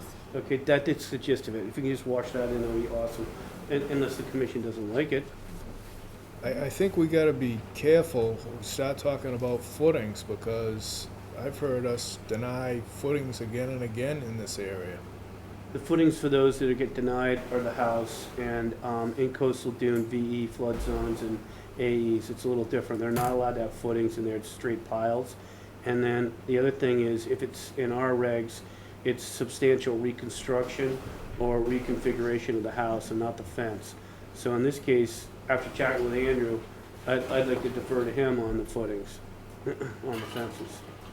The least intrusive we can, the better. Like, I don't want to see something in there that if it gets torn out, it's going to have a major impact.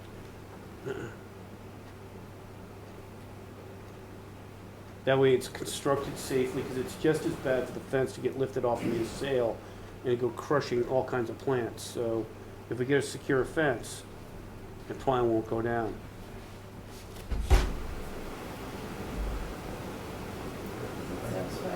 Okay, all right, okay. All right, well, may I have a second? I'll second. All in favor? Aye. Joe Ring and Susan Karen. Will I get that in writing? Yeah, you will get that already. Eric will take care of you. And then I'll see Andrew on Yeah, and you. adds to it. Right. Okay, that All right, well, works. thank you very much. Thank you. Thank you. Have a good night. Okay. 193 South River Street, Keystone Parking Area. This is a new hearing in compliance with the regulations of Massachusetts General Laws, Chapter 131, Section 40, the Wetlands Protection Act, and Code of the Town of Marshfield, Chapter 294, Wetlands Protection. A public hearing will be held by the Marshfield Conservation Commission on Tuesday, September 7th, 2021, in Town Hall to consider the request for an amended order of conditions filed by John Sheehan, 193 South River Street, for the construction of a Keystone parking and turnaround area within the buffer zone to a bordering vegetated wetland at 193 South River Street. And the hearing officer is Commissioner Ring. Thank you. Eric, I believe, can you confirm that the administrative requirements are complete? Those are all confirmed, yes. Thank you.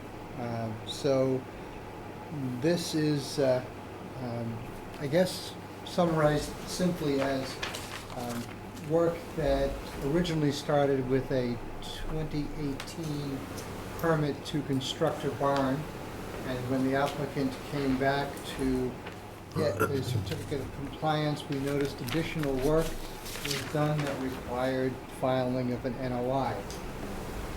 And so I did go to the site this weekend and met with Mr. Sheehan. He walked me around the site. Is there someone here who's going to, you're not the one I expected on this. No. John Zimmer, South River Environmental, pinch hitting for Bob Crawford. He couldn't be here tonight, so he asked me to fill in for him since I was already here. But from what I understand, this is an amendment to an existing order of conditions to cover the Keystone parking area and turnaround. I haven't been back out to the site, so I'm assuming that this is already constructed and this isn't after the fact? It's what's going on is it's a request for amended order of conditions. It escaped the after the fact. Okay, so basically it's a Keystone turnaround that's bordered by landscape timbers. All of the work is certainly outside the 25-foot, which would be applicable since the house has been here. It's well before 2002. But it's also outside of the 50 as well. So the work would be within basically the 75 to 100 in an area that is or was existing lawn. You can see the tree line, which is actually pretty close to the wetland boundary, over on the left-hand side. The conservation markers are in, I believe, and that's about it in a nutshell. I'm assuming that erosion controls may or may not still be there, but if it's already ordered by timber landscape timbers, I don't believe that erosion controls would necessarily be needed at this time. Eric, I presume you'll help with the staff summary? So the commission viewed this one back on July 20th in considering a request for a certificate of compliance. Bill had made a site visit that prior week and noted additional pervious surface close to the wetlands and mowing down gradient of the conservation markers.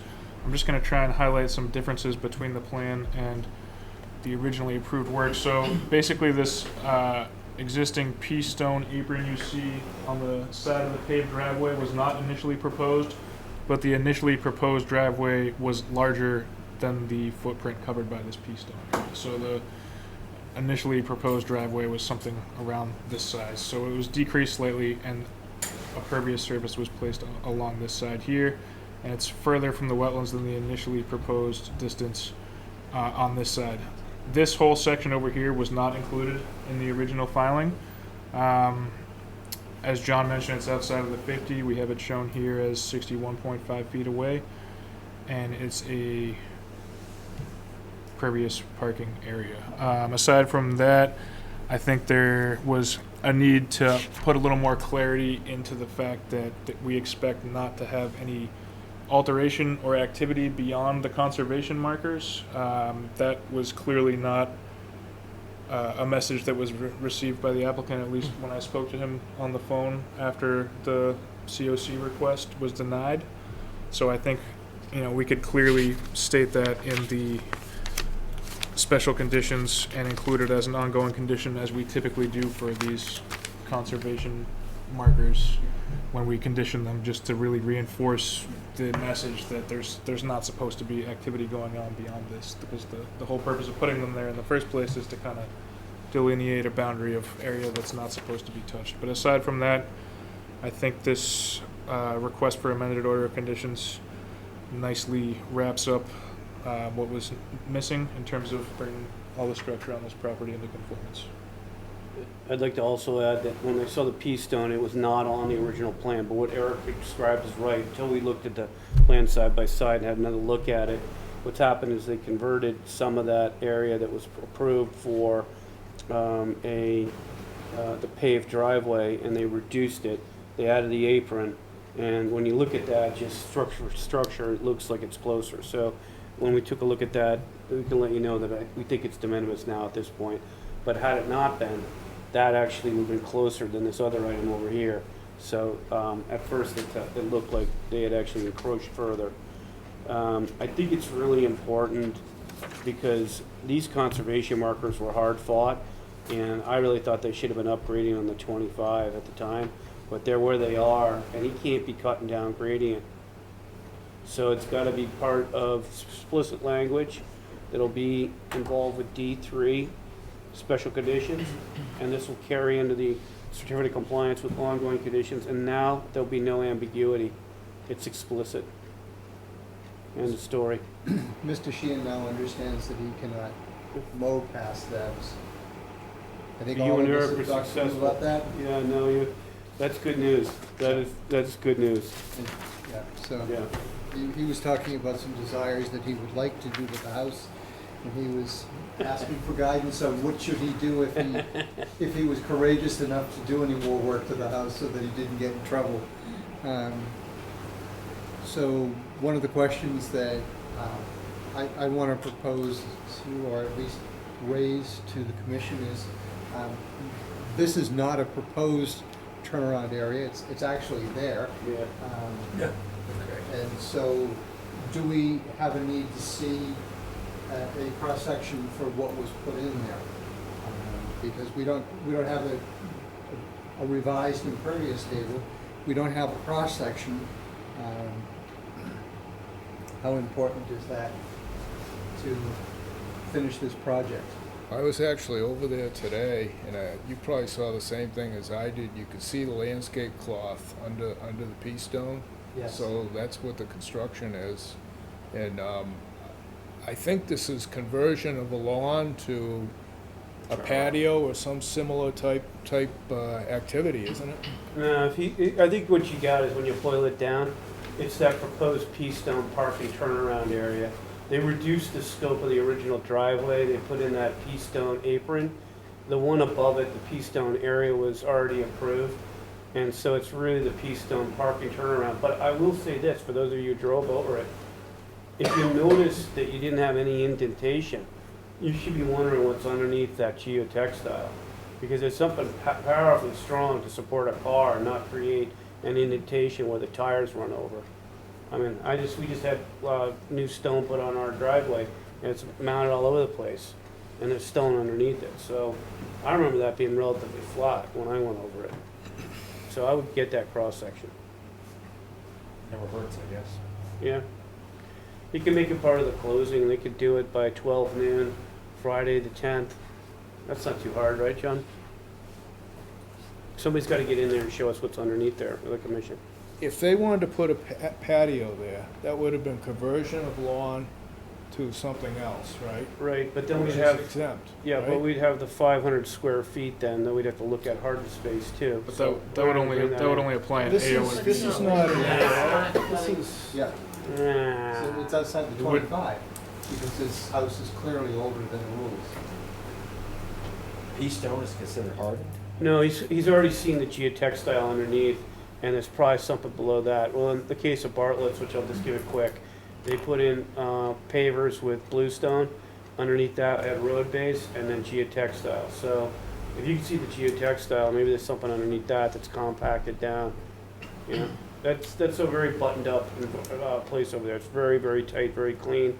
But in order to get that and not have natural indentations and so on, something had to be done to the subsurface, more than geotextile. Keep that from depressing. Yeah, so it'd be good to get a cross section so you can find out if you got another hardened surface in there. At least we know, you know?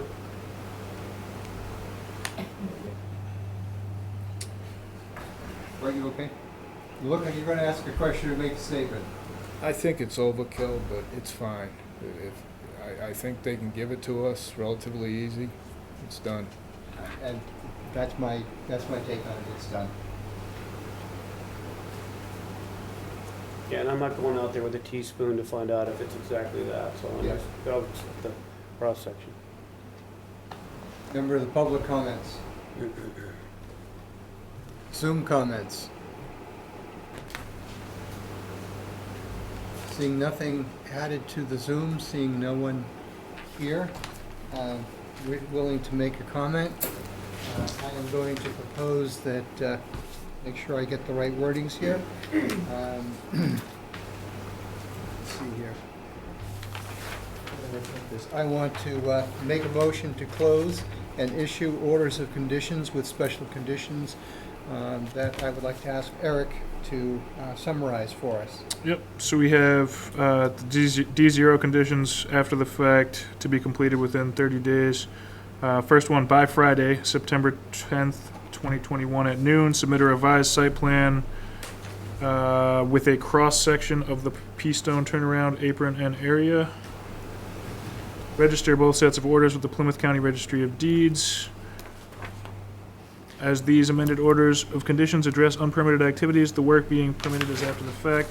Thus, please coordinate a closure construction site meeting with the Conservation Administrator. I think we can skip past the D1 and D2 conditions.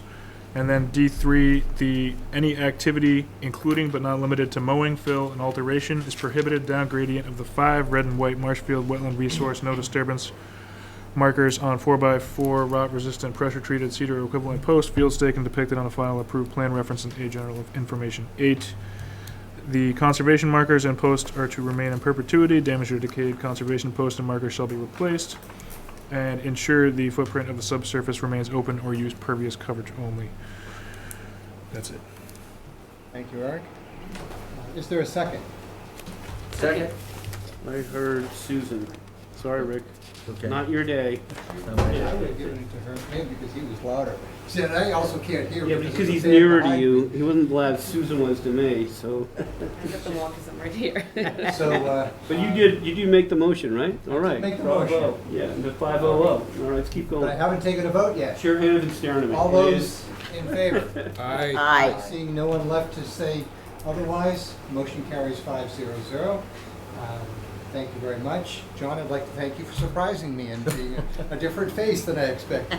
Thank you all. So John, tell Mr. Crawford, or can you help out with the cross-section? All right, thank you. So we're Okay, complete. moving on, we are now on 9 Bryant's Lane. Also a new hearing in compliance with the regulations of Massachusetts General Laws, Chapter 131, Section 40, the Wetlands Protection Act, and the Code of the Town of Marshfield, Chapter 294, Wetlands Protection. Public hearing will be held by the Marshfield Conservation Commission on Tuesday, September 7th, 2021, to consider the notice of intent filed by Thomas Hayden, 9 Bryant's Lane, to raise and rebuild a single-family home within Barrier Beach coastal dune and land subject to coastal storm flowage at 9 Bryant's Lane. And the hearing officer is Vice Chair O'Donnell. Okay, Eric, can you confirm taxes, DEP number, and abutters notified? That's confirmed. Okay, thank you. And, see, Mr. McGovern, are you presenting? Record, again, Terry McGovern from Stenbeck and Taylor. We gave Eric a second to hold the site plan up. I know for certain that there are some people here interested in this hearing, so. Okay. Basically, what Mr. Hades, before the commission and also in front of the ZBA, with which they had a hearing a couple of weeks ago and are deliberating this a week from today, because there are some things that they are still looking at, is the tear down and reconstruction of the existing house at 9 Bryant's Lane. The proposed house is going to be slightly smaller, but what I want to emphasize right now for the benefit of the commission is the house sitting behind the seawall down at Brant Rock is currently a house that was built in the late 1800s, 1887, I think, if I have my date correct. Sits on a block foundation. The new house is going to be elevated so that the top of pile elevation is 2 feet above the VE flood zone, which is just inside the seawall by demarcation. We're actually in an AO3 zone, but we're looking at this VE18. Finished floor will be at elevation 21, and we've proposed, as the architectural plans show, that the house will be elevated on wood pilings, similar to the 2 structures next door and consistent with what is required on a barrier beach, also in the flood zone, coastal beach, coastal dune, etc. So from that perspective, we're going to meet the commission's requirements. We've placed a note on here that the surface underneath will remain pervious, which means it'll be infilled once any structure, any hardened cellar floor or anything is removed. It'll be infilled with sand and will allow the passage of sand and cobble over time. Again, as the 2 structures to the north similarly have, the surface characteristics that just changed and infilled with beach overwash over time. What I did want, actually, I am going to give you the thumbs up for a second. Yeah. So I know there were a couple of people here who were interested in this and probably want to talk about it, is the abutter directly to the south expressed concerns regarding the method of construction and the fact that because we're putting in wood pilings, typically those pilings are driven. So after the ZBA hearing, knowing that South Shore Pile Driving was the contractor, this is a picture of the existing house. And also seen from the rear, this house you can see on pilings off to the left. And then this is the house from the outside cinder block floor. There should also be on there, at least just a picture on the thumb drive. Open up.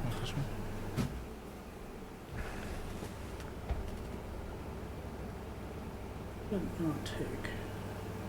Okay. What are you looking for? No, I was looking for I thought there was a, it didn't save it as a website. It didn't save it as the web image. And basically, the concern expressed, we had a little bit of a sidebar discussion about construction methodology, which we all just lived through on 10 South Street. And after that experience, I went out and talked to South Shore Pile Driving, and we talked about the method of setting piles, and basically, the typical method is you bring in a large rig and you hammer the piles in, you do pile driving. And now what South Shore Pile Driving does is they have a vibratory mechanism. It actually attaches to an excavator. The pile still goes quite a ways up in the air as it would with a rig, but it vibrates the pile, particularly on a loose cobble like this. Once you've removed any, provided that you're not saw cutting through concrete or anything like that, once you've removed any hardened surface, and that you're actually vibrating this pile into place.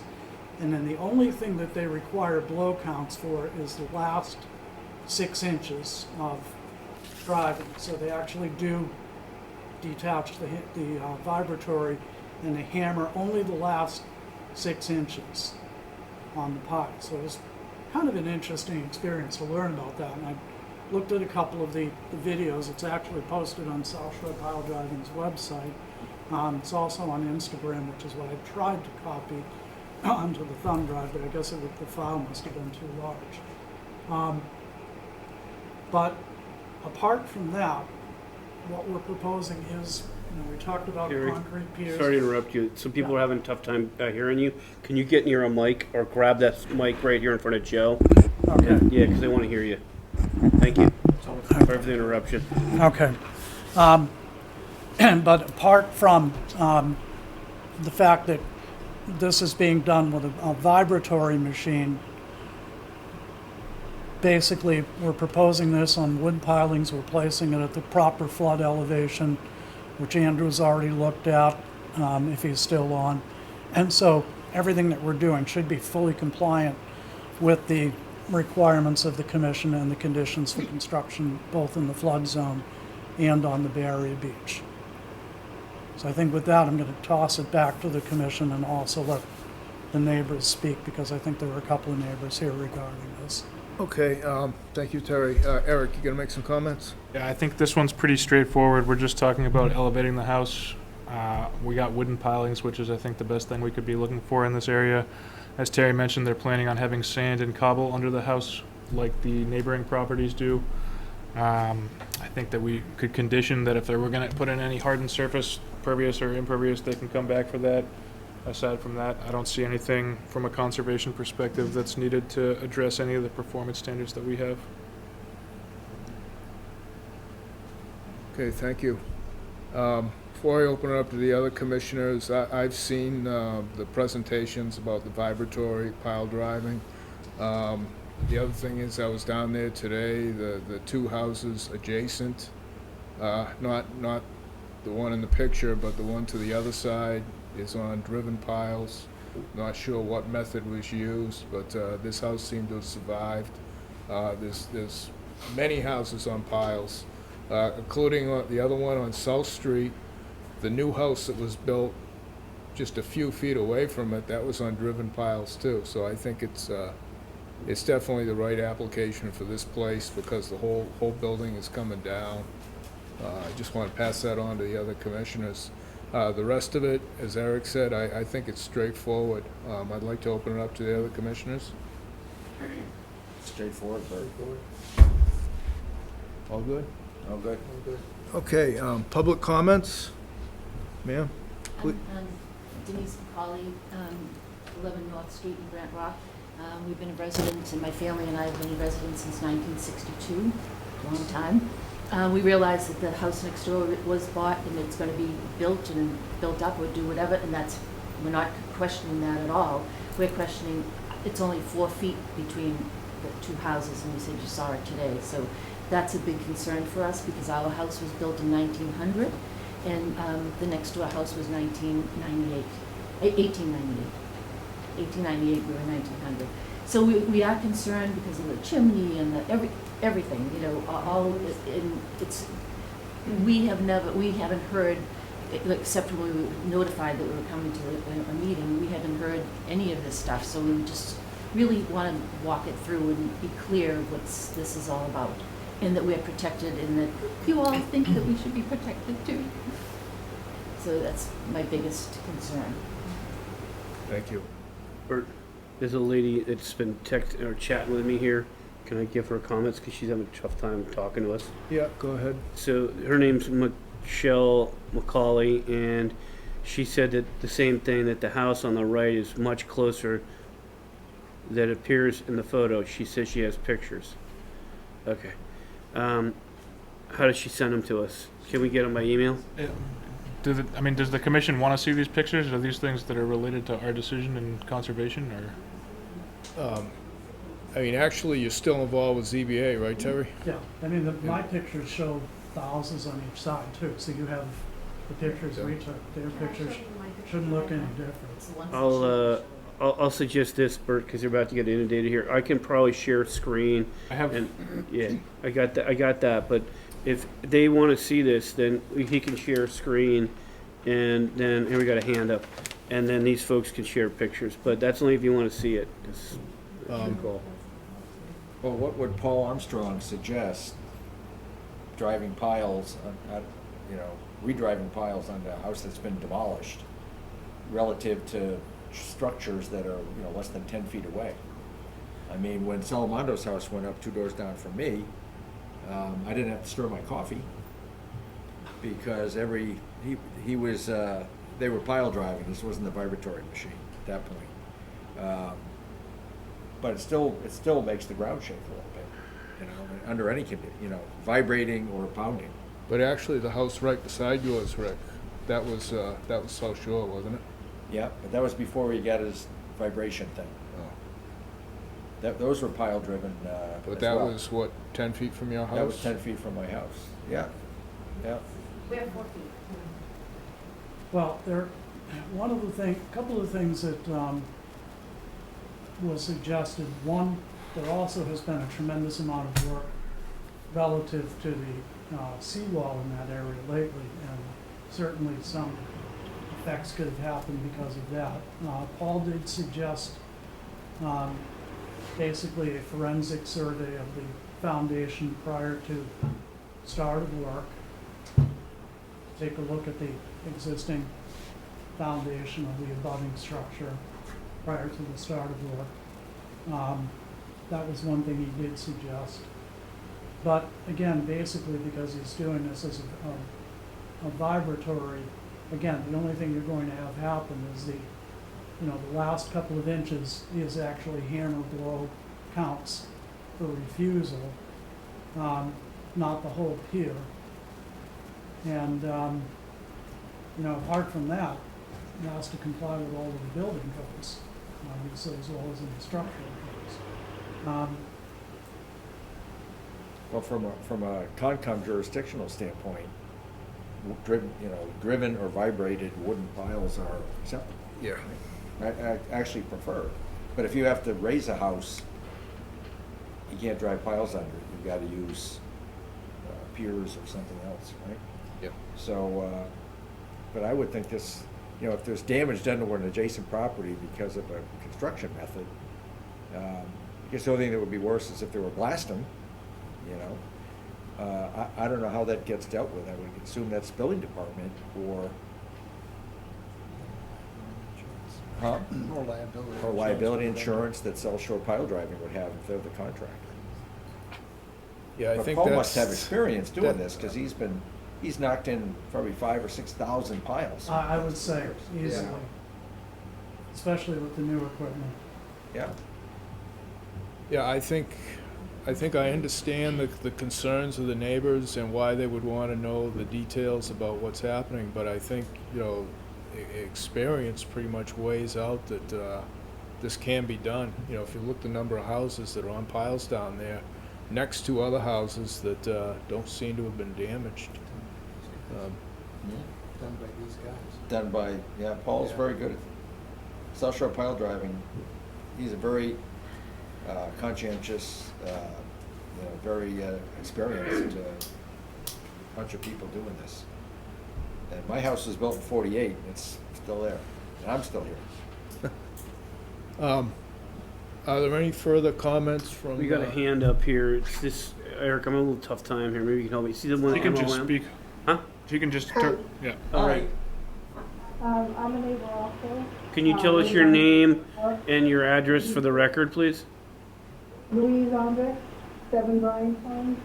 7 Bryant's last name, please? Andre, O-N-D-R-I-C-K. O-N-D-R-I. I got it. So this would be the house on the other side, correct, ma'am? Yeah. We have the same concerns. I mean, even when there's big waves, our house moves, our house shakes. And what they were putting in the wall, and you could feel that, and that was, what, 20 feet away? So we're wondering the same exact thing. If something happens, a wall cracks, what are we doing with that? Like who's dealing with that?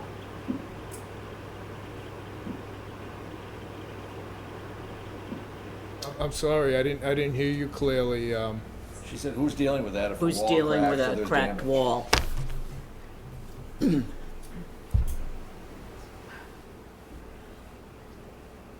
I don't have an answer to that. I don't think it's I think it's, conservation. no, I Again, think the suggestion from the contractor was basically what he calls a forensic survey.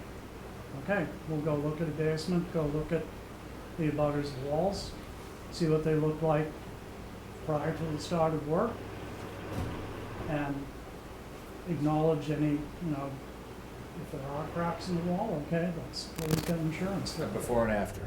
Yeah. You do it as a I forensic. mean, just in general, when there's been storms and when, everything has happened, we've had to have, excavator, things come in and clear out rocks underneath. That, underneath all of our houses is just literally rock. So I'm not understanding how you're gonna put pilings in rocks. Like what is they're going to move. If you take out that basement and that's next door, and then you just decide to put the pilings in, what is it going into? Your house is on pilings, so they're gonna get Right, driven but to I'm saying sundown. next door, when you take out that foundation, and then you go up, what are you basing that on? You're gonna drive the pilings to what's called refusal, whether it's 10 feet down or 20 feet down, you're gonna drive the pilings to refusal, just as was done with your house and the house beyond yours. Yeah, am I understanding correct? Your house is on pilings, correct? Oh, yeah.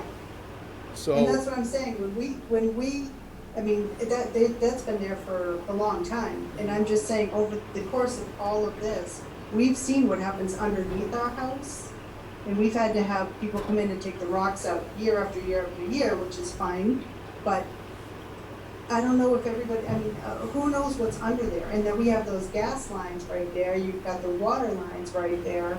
I mean, it's close. I think we're moving beyond Yeah. conservation jurisdiction. I agree. I wanted to give- Unfortunately, I am sympathetic Yeah, to absolutely, everyone's no doubt. concerns, Yeah. absolutely. But this is not our jurisdiction. I was going to say the same thing Yeah, earlier. who's- Thank you. Who's is it? Well, Andrew wants to speak, and I would say another department, because I could give you the performance standards, and that's not in there, but we're very sympathetic to what's going on. We always try to find the right people you would talk to. And Andrew Stewart, the building commissioner, would like to throw in real quick. Andrew, if you just could make it concisely, because the commission does have a long night, but we want to hear from you. So that would help us a lot right now. that will finish this up, I believe. Yep, I was just gonna have her, if she's concerned about gas lines or any of that stuff, water lines, any of that site work, if she's wants to understand anything about the engineering of driven piles, I'd be happy to go over that with her, but it's definitely a bit more of a building department question than some that we need to bog down the Concom with. Right, ma'am. If you could redirect those questions to the building department, they will provide you with the answers. Okay, you're free. Yeah. And just to finish up, this still is in front of ZBA, correct, Andrew? Yes, that's correct. Okay, I think that's where you can get your questions answered. They have public Okay, areas. so, but do we get them answered before all this starts, so we have a foundation, or do we go ahead and hope we don't hit something, or hope something doesn't happen? Yeah, the conservation is gonna vote on this tonight, and then the hearing will continue with ZBA, and the building department will answer your questions as far as, I think they can answer your questions as far as liability, the contractor's liability insurance, and things of that nature. That's outside of what we do here. But thanks for the questions. Okay. So I think we've finished deliberation. Yes. I'd like to make a motion to close the hearing and issue special conditions. Eric, is there anything outside of the ordinary? No, we stick to basically all the normal conditions on this one. We would just require that an elevation certificate is provided at the end of the work, since this is in a flood zone. Okay, very good. I'd like to make the motion to issue the conditions. Have I got a second? Second? Susan? All in favor? Aye. Unanimous? Unanimous, Bill. Okay, good enough. Thank you, Terry. Sometimes we're lawyers, sometimes we're insurance people. Or both. Or both. Or We're engineers, experts. too. We're experts in everything. All right, moving I dream on. about being a wetland scientist. You know what, Chad? You guys remember Chad? I just Hate want to them? put people on ski with. That's my career. So I gotta give you a Been quick joke that from the past. So do you remember Chad Hatesma? Yeah. Who was a commissioner here? So I kind of talk about opportunistic plants, and Chad goes, I want to come back as an opportunistic plant. It was just precious. All right. Rest in peace, there, Chad. It's almost 10 o'clock, guys. I know. This I'm is trying how to it hurry. used to be. Chair Hannafin's got a heavy hearing here. Cronin, You guys press it 22 on. Winston Minimus. Road. New hearing, legal ad. In compliance with the regulations of Massachusetts General Laws, Chapter 131, Section 40, the Wetlands Protection Act, and the Code of the Town of Marshfield, Chapter 294, Wetlands Protection, a public hearing will be held by the Marshfield Conservation Commission on Tuesday, September 7th, 2021, to consider the notice of intent filed by David and Elaine Cronin, 22 Winston Road, Marshfield, for the treatment of invasive plant species within the buffer zone to a salt marsh and land subject to coastal storm flowage. And the hearing officer is Commissioner Karen. Eric, did we get the DEP number on this? We did. We did get it. Okay, and taxes, fees, the butters, all taken All care of? confirmed. So I don't have to repeat the resource areas because Craig took care of that. And John Zimmer is here to do that. Yes, John Zimmer, South River Environmental, again. This is pretty much exactly the same as 17 Water Street. It's basically an NOI to control invasive plants within the property. This one's a little bit different in that it's not bittersweet that's taking over, it's Ailanthus, or Tree of Heaven, and Phragmites, down closer to the actual salt marsh and a bit into the salt marsh. So the Cronins are looking to basically cut out the Ailanthus, which looks very similar to sumac. You can tell the difference in that the Ailanthus has smooth leaves versus serrated leaves on the sumac. And the fruits on the Ailanthus look kind of like maple samaras versus the kind of cones that the sumac has. But if you've been to the site, the Ailanthus is basically taking over a lot of the slope that's starting right outside of their back deck and then heading down towards the marsh. So the Cronins have been in touch with Water and Wetlands out of Upton, which does a lot of this type of work and has done work in Marshfield for invasive species control. And they feel like they can use a combination of physical removal, cutting the Ailanthus, and then direct application of herbicides. And then with the Phragmites, it would be cutting it and then basically doing stem swabs with the glyphosate versus any type of spraying. And they said they could likely get it under control within probably 2 growing seasons, which is pretty impressive for those 2 species because they're they're very opportunistic. So that's, you know, similar set of conditions that we would look for as was issued on Water Street with respect to notice and license applicators, and you know, allowing them the opportunity to put in some native species if they choose to do that, to stabilize the slope and try to outcompete any recolonization. Eric, do you have any, I'm sorry, you all, I'm then good. John, okay, good. Eric, do you have any? Yeah, this is pretty much, I guess, the same comments as I had for Water Street. As John said, they're basically identical with different plants.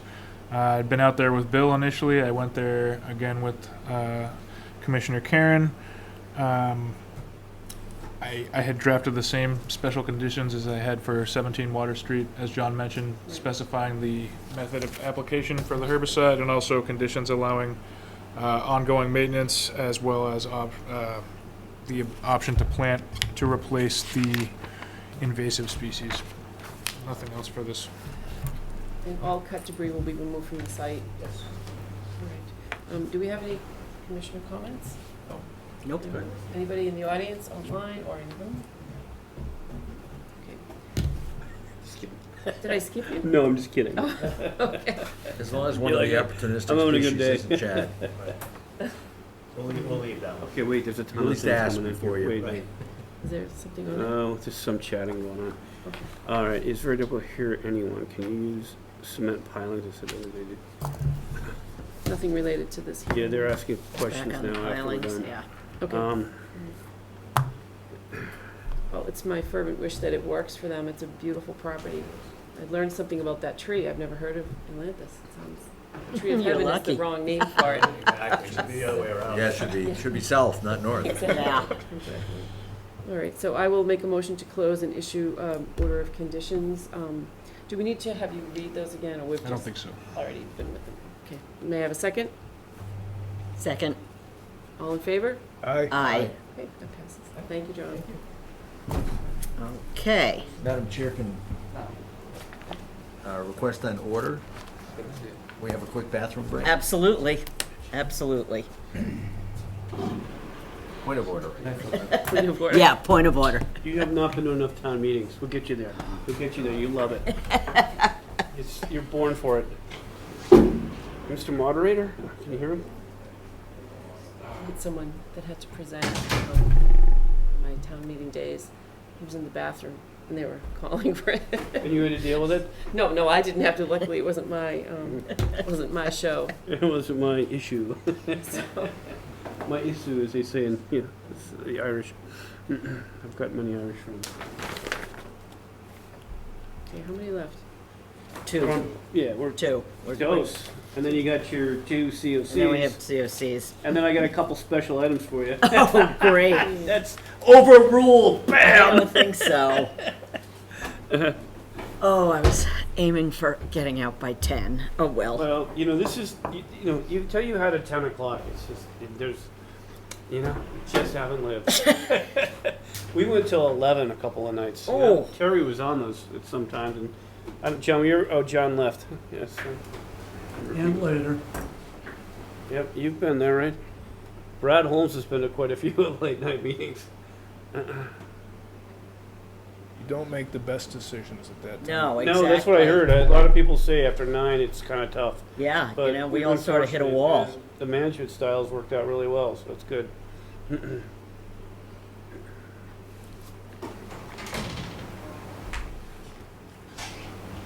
There he is. Okay. Thank you. 2 to go. Spring Street, a new single-family home. Sorry. In compliance with the regulations of Massachusetts General Laws, Chapter 131, Section 40, the Wetlands Protection Act, and Code of the Town of Marshfield, Chapter 294, Wetlands Protection, a public hearing will be held by the Marshfield Conservation Commission on Tuesday, September 7th, 2021, to consider the notice of intent filed by John Snyder and Tanya Keebold at 229 Spring Street for construction of a new single-family home within a buffer zone to a bordering vegetated wetland and an isolated vegetated wetland under the town bylaw. And the hearing officer is Vice Chair O'Donnell. Hey, Eric. We got the DEP number, right? Yep, And abutters and taxes are all good? all confirmed. Okay. And I see. Good evening. My name is Nicholas from Grady Consulting here on behalf of John Snyder. Welcome, Nick. Thank you. So what we're doing here is proposing a single-family home, and we've made efforts to make sure that the driveway is as far away from the wetland resource areas as possible. There's currently an existing pool fence all but 10 feet away from the wetland line. We're proposing to take that fence up and move it back onto one of the 2 parcels shown here. All of that replacement area just happens to land outside of the 100-foot buffer zone. And the silt fence, or erosion control, I will say, runs just along the right-hand side of the proposed driveway, and that is only 41 feet off of the resource area, but we are proposing no sort of additional work in that area besides the driveway and the utility lines to be installed. We have also tried to keep all of the clearing outside of the 100-foot buffer zone where it was possible. Once we get to the driveway opening, it does follow the 100-foot buffer zone and maintain any kind of separation from the wetland resource area. And we've also provided erosion control along that 100-foot buffer zone, just as an additional measure to protect the wetland resource area as much as possible. We have had a couple of trips out to this site in communication. John Snyder himself was in communication with Bill, and we actually had the assistance of John Zimmer going out there a couple of times just to confirm a couple wetland lines. And you'll notice on the left-hand side of the plan there was a discrepancy between one of the more recent filings next door and John Zimmer's delineation. And what we've done at Grady Consulting is simply drawn the most conservative line between the discrepancy to provide the maximum buffer zone protection for the resource area on that side. Other than that, it's a pretty straightforward application for the Conservation Commission, so at this time I'll pass it off to any comments and questions. Thank you, Nick. Eric, comments? Yeah, so Bill and I have been out there a couple times. We did the initial site visit and also met with Mr. Snyder. At that time, we reviewed the wetland flags and had a couple questions for John Zimmer. So we returned to the site with John back on August 9th to do a site walk. Based on that conversation and some observation of wetland indicator plants, we agreed to move the wetland flags on a few of these locations. You can see a couple of them on here. For example, wetland flag 1, 2, 7, 11, I think 5 were moved in total and put onto this new plan. So we are looking at an undeveloped lot with the exception of this small fenced-in yard area that extends from neighboring parcel at 229. That said, it seems the 75-foot buffer should apply for siting new structures. As Nick mentioned, everything on the house is outside of the 100 even. Technically, according to the 505 regulations, we do include driveway as a structure. So I think the commission could look for some mitigation here in the form of conservation markers or potentially plantings. This area here that is currently within this fenced-in zone has been cleared. There's a large amount of sensitive fern growing, which is a FACWET wetland indicator species. You know, I don't think there's too many issues with this project at all. I think the commission, if they're looking for mitigation, could go for conservation markers along the driveway to kind of protect that area down gradient of it. I think that would be a nice sized natural buffer. Although we're not getting the 75 feet down there, we could at least get upwards of 50 for the most part, except for the one point where we're down to 40 feet. Possibly, you know, mitigating that further, we could put some up maybe along the tree line behind the house here, which would be a far setback to the wetland, but could compensate for some of the, you know, intrusion onto that 75-foot setback down at the driveway below. And if the limit of clearing is planned only to there anyway, then it seems like it could be a reasonable place to put markers to protect the buffer zone at that point. So to Eric's point, go back please to that where you were on the 100. So no, go back to the 100 towards the septic in the house. So that area there is all natural, see? And it's in really great condition. It's not invaded. Where the other party's talking about, it's been cleared, it'll come back, it'll be very viney, opportunistic plant, etc. So getting that extra mitigation all the way out to the 100, that is a very robust, natively, naturally vegetated area. And at some point they're going to want to cut the trees, so save them now while you got the chance. The other area is cut, let it grow back and rejuvenate naturally, or if you're gonna do something in there with vegetation, you're looking at trees and saplings to throw down, variegated light control and cast shade on the area. But that particular area is pristine, so it would be good to save it while you can. Anything else, Eric? Nothing else from my side. Okay, could you bring it up a little bit to look along the driveway and try to see, can we see where that 75 is? Yeah. So if you look, let me zoom in a little further. We have these two dashed lines that kind of encircle here. This is the 100 and this is the 75, I believe. And the ones on the left are from the other property. Yeah. They don't really play in your So property. here is where I was mentioning we have down to 41 feet discrepancy between or distance between the. Yeah, and then going out to the That's actually for the 75. erosion control. The driveway's actually gonna be closer to 60 feet out. Okay. So that was where at is the erosion control, 57.6. Nick? That's for the, just for the closest point. Why did you show that instead of the structure? Just curious. I saw the structure as well, but I just wanted to let you folks know what the closest point of contact to the wetland is going to be. All right, and you have the 60 on there buried underneath? I didn't see it. 57.6, yes. It's there, you can see it? Mm-hmm. All right, because I'm blind, help me out with that, make it a little more clear. That's why I've It's been there. asking. Yeah, maybe we can look at it and struggle, you know what I mean? Come on, I Nick. think that's what was in the that was what was in the initial notes. Bill. Nick, we're gonna get you on a variance, man, you gotta watch it. That's the critical part of the whole thing. Actually, could you blow it up a little more, Eric, or does it start to go fuzzy?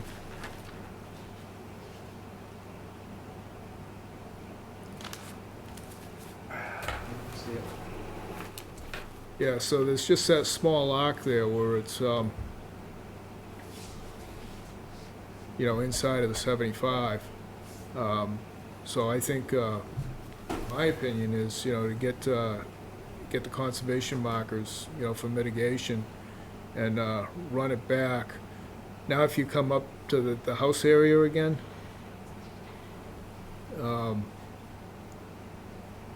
you know, typically for mitigation, we'd want 2 for 1, correct? If you're You know, cutting, that would and, be, yeah, that that's, would be in a wetland.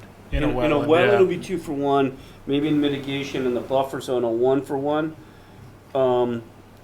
This area already got approved to go down and put a fence in under a different permit, so it's a little bit of a, it's a little bit precast, you might say, already by the preceding permit. So you're working your way backwards rather than having a totally undeveloped lot. It's considered new, and you're getting the fence moved out of there, so get as much as you can with regards to protecting the no disturb area and allowing that, but there is some slight encroachment on the 75. Yeah, so my opinion is we handle it with conservation markers. I'd like to open it up for discussion with the other commissioners. It's about all we can do. Yeah. Yeah. Really. So now it's just a question of where they should be. That tree line along the driveway, or basically about where the erosion control, would that work? Absolutely. Would you be looking for something like 50-foot spacing? Yeah. Yeah, it's a straight line, so I think that would be sufficient. Now, when you get back around the house, To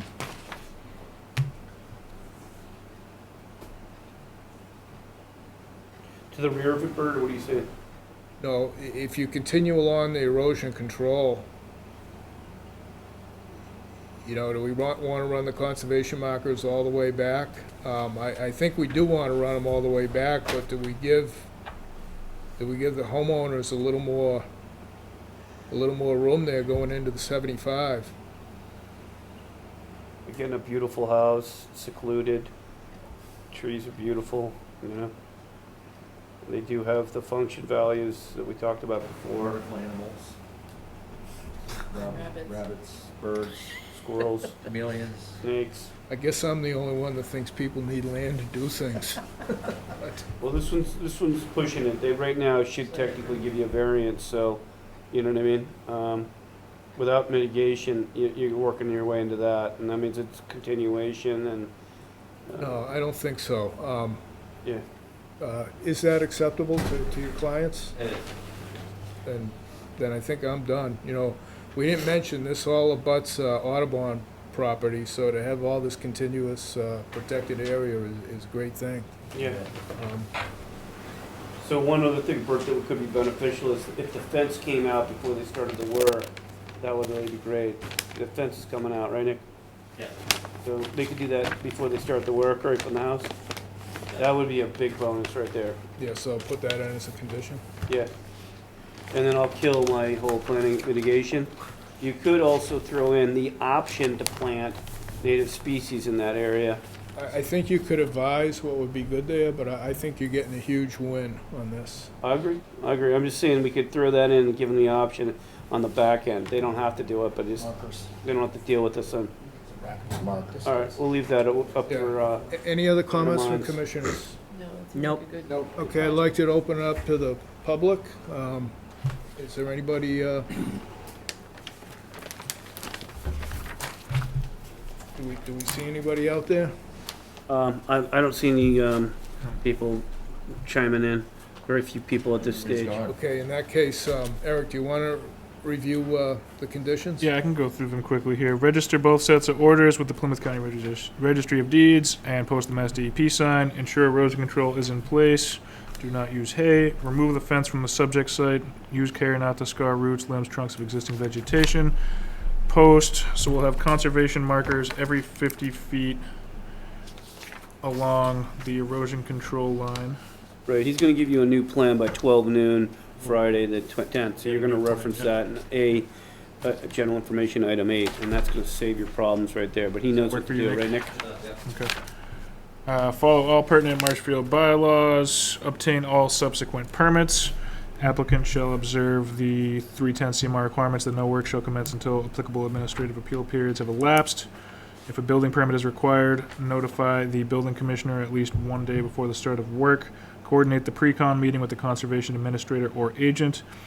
During construction, ensure best management practices and building codes are followed. Ensure the footprint of the subsurface remains open or use pervious coverage only. D3, post-construction and ongoing, ensure the footprint remains open or use pervious coverage only. Optional planting of native species. I think we're scrapping that one, right? Yeah, right. At the conclusion of the work described in the approved site plan and with the approval of the conservation administrator or agent, any erosion control devices shall be removed and the conservation administrator or agent is to be contacted to perform a site visit post-removal. Very good. I'd like to make a motion to close the hearing and issue special conditions. I get a second? Susan, I heard it. Susan? Very forceful, and I heard it. All in favor? Aye. It's unanimous, Bill. Thank you, Nick. Yeah. Susan, have a good night with the seconds here. Okay. All right, Nick, no need. More? We got more, huh? One more here. Otraves, all right. Okay, 55 Constellation Road. This is a new hearing. In compliance with the regulations of Massachusetts General Laws, Chapter 131, Section 40, the Wetlands Protection Act, and Code of the Town of Marshfield, Chapter 294, Wetlands Protection, a public hearing will be held by the Marshfield Conservation Commission on Tuesday, September 7th, 2021, to consider the notice of intent filed by Anthony Brugnoli and Amy Malone, 55 Constellation Road, for the raise and rebuild of an existing garage within the buffer zone to a bordering vegetated wetland and land subject to coastal storm flowage at 55 Constellation Road. And the hearing officer is Commissioner Karen. Eric, may I confirm taxes, fees, and abutters, please? Yes, those are all confirmed.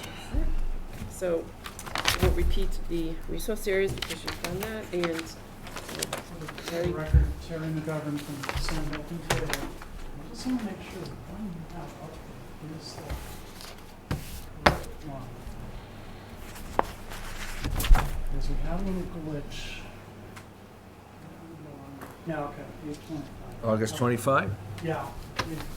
Okay, so basically what the Noise would like to do is they have an existing two-car garage at 55 Constellation. It's kind of old, they'd like to take it down and replace it with a garage that's 12 feet wider, same depth. And Actually, it's gonna extend back to 34 feet in depth. And what we're proposing to do is to remove the portion of this paved driveway that's in here. So they basically put in crushed stone out to the apron out here. And then we're showing the requisite flood vents for flood proofing around the structure. No change in grade proposed.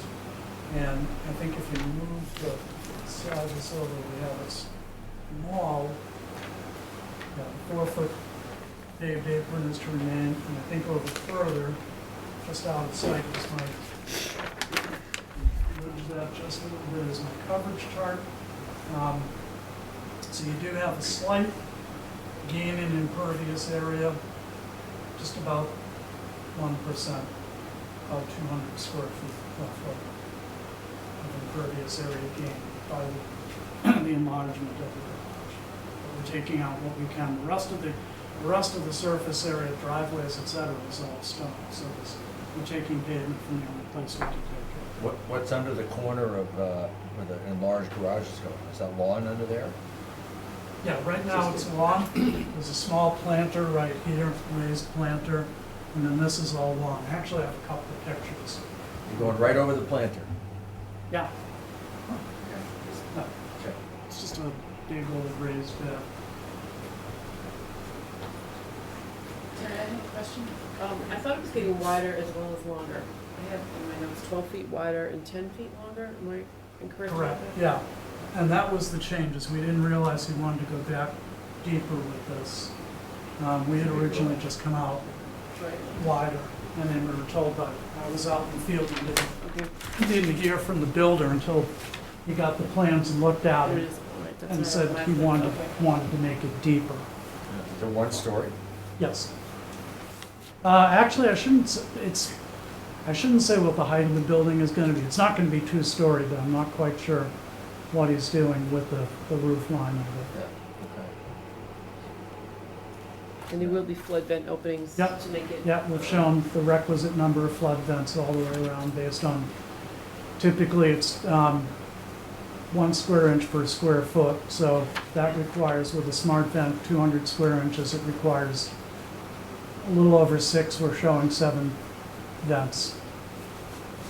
And we're not counting the door as any kind of flood opening. According to my notes, I do have an increase of impervious of 238 square feet, just so you know, although they are making an improvement with the driveway.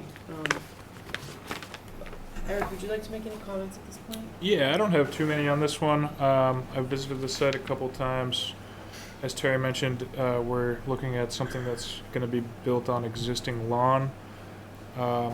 The proposed garage does push this into the 50, almost probably about, was it 30? I think we have the exact measurement to the wetlands, but it is within the 50. 33 feet, I believe. 33 feet. 35.5. This property was built before 2000 and was developed prior to 2002, so they can go down to the 25 with structure. The wetland in the back, the yard basically extends all the way down to the wetland. There's a wooden post fence in the backyard, which you can see in this lower left-hand corner of the screen here. And basically the wetland is just on the other side of the fence, and the yard extends all the way down. Looking at historical aerials, it looks like it's been like this for at least 20 years. I don't know, I mean, there was erosion control proposed here. I don't know how much more can be done in terms of protecting the resource area with It's fairly conditions. flat, so you're not going to have, it's a flat. I guess the commission could request conservation markers on the fence if they wanted to, but that would be up at their discretion.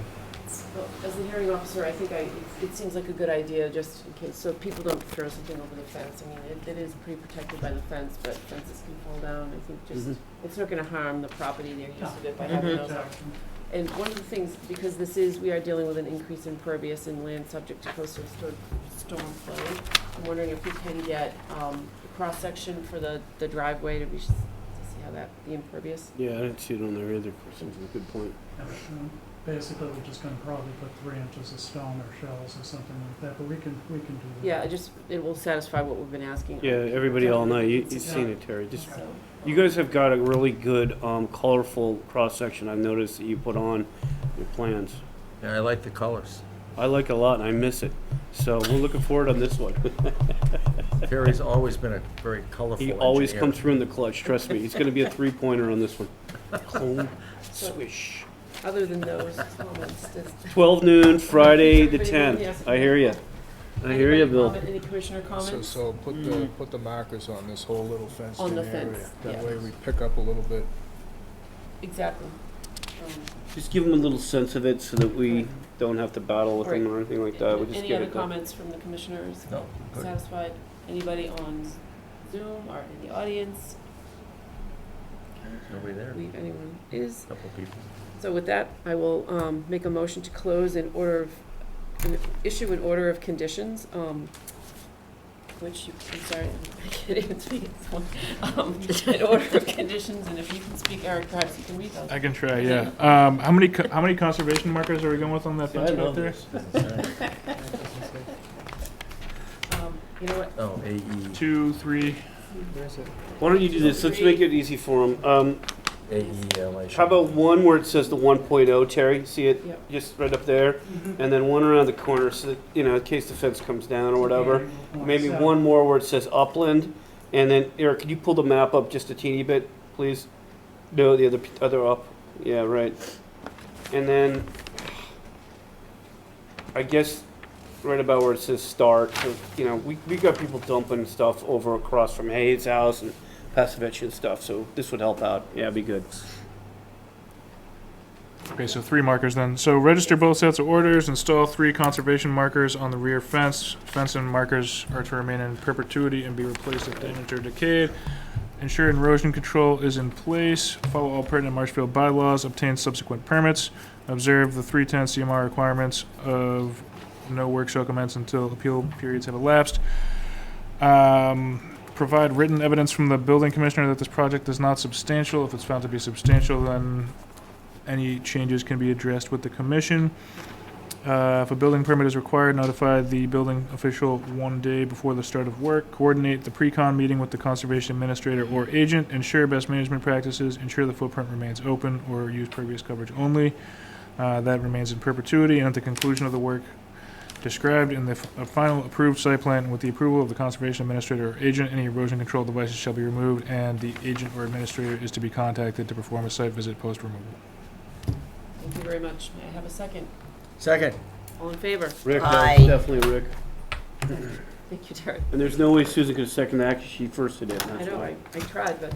She's one of these days surprises with a double. Sue Why does Karen. Terry always have to be the last one? I know, Can we, it's like, just- change Terry's a that? warrior, that's why. Terry is a warrior. Okay, home stretch. I'm going home. I want to go home. Really? Okay, you got a table pretty quickly? We Chop have- chopping, everybody, yeah, chopping and okay, chopping. We have 2 COCs. The first is Be Lynch kibitzing at over 25 there. Billings Do that. Road, which we will once again table as no deed restriction is forthcoming. Who's getting sick of that one, huh? I move that we vote to Terry, it's table Billings, this. just so you know. Good night. May I have a Good night, gentlemen. second? Good night. Second. Second from Susan Karen. All in favor? Aye. Okay. 500, table. And now we have Connolly, 27 Old Beach Road. You guys said 2021, we're gonna keep push it out.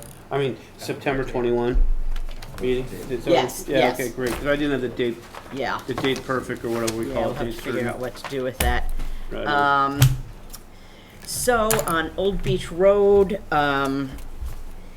we have some changes that Eric noted to the as-built. Do you want to lay those out, Eric? Yeah, so just quick background on this. This is another one of those cases where we had multiple historical permits open on a property, and back in 2012, they closed the most recent one but left the previous one open. So this old permit has been hanging there for quite a while.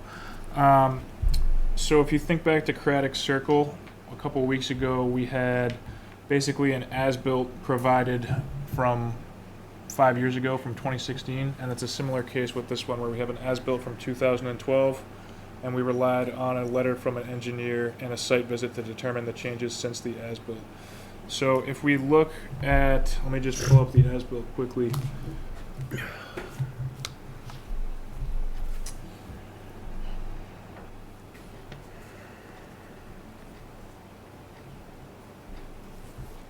So the changes that were noted on this plan were there's